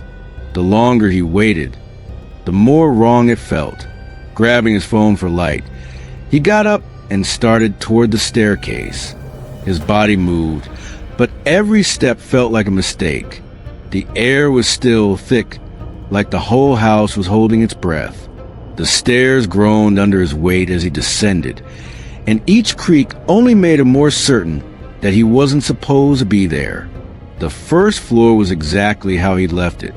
No bags by the door, no jacket on the hook, no shoes on the mat. The kitchen lights were off, the living room empty. He walked slowly, shining his phone into every corner, whispering her name once more. Nothing. He stood in the center of the room, his pulse racing. Maybe he was overtired. Maybe his brain had played a trick on him. It was possible, except he knew his sister's voice. He knew the way it rose and fell, the exact way she said his name. This wasn't a random sound. This wasn't something his imagination could have pieced together, trying to convince himself it was all in his head. He locked the doors again and turned to head upstairs. But that's when he heard it. A sharp thud. It came from directly above him, from his sister's bedroom. His entire body went cold. That room was supposed to be empty. He hadn't even opened it since she left. Slowly, he made his way back upstairs, his phone shaking his hand as the light bobbed across the walls. The closer he got to her room, the heavier the silence felt, as if something on the other side of the door was waiting. He turned the knob. The door creaked open. At first, nothing looked out of place. Her bed was neatly made, the closet door shut tight. But then his eyes caught it. On the floor, right beside the bed, a picture frame lay face down. The glass had cracked straight through the middle. He hadn't heard it fall earlier, and yet it hadn't been there before. As he bent down to pick it up, a wave of cold air brushed across the room, raising every hair on his arms. The house was sealed up for the night. No open windows, no draft. And yet, standing there, he could feel it. Something unseen, something wrong. He didn't sleep for the rest of the night. When morning finally came, he convinced himself to text his sister, trying to play it off like a joke. "Did you come home last night?" Even for a second, her reply was instant. "No." "Why?" He stared at the screen, fingers hovering, but he didn't type another word. He couldn't tell her. How do you explain something like that? To this day, he swears it wasn't his imagination. He knows what he heard. He knows what he saw. And every now and then, when the house is quiet, he hears her voice again, calling his name from the bottom of the stairs, even when he's completely alone. Those were this week's most chilling true stories. Don't forget to subscribe and hit the bell for more.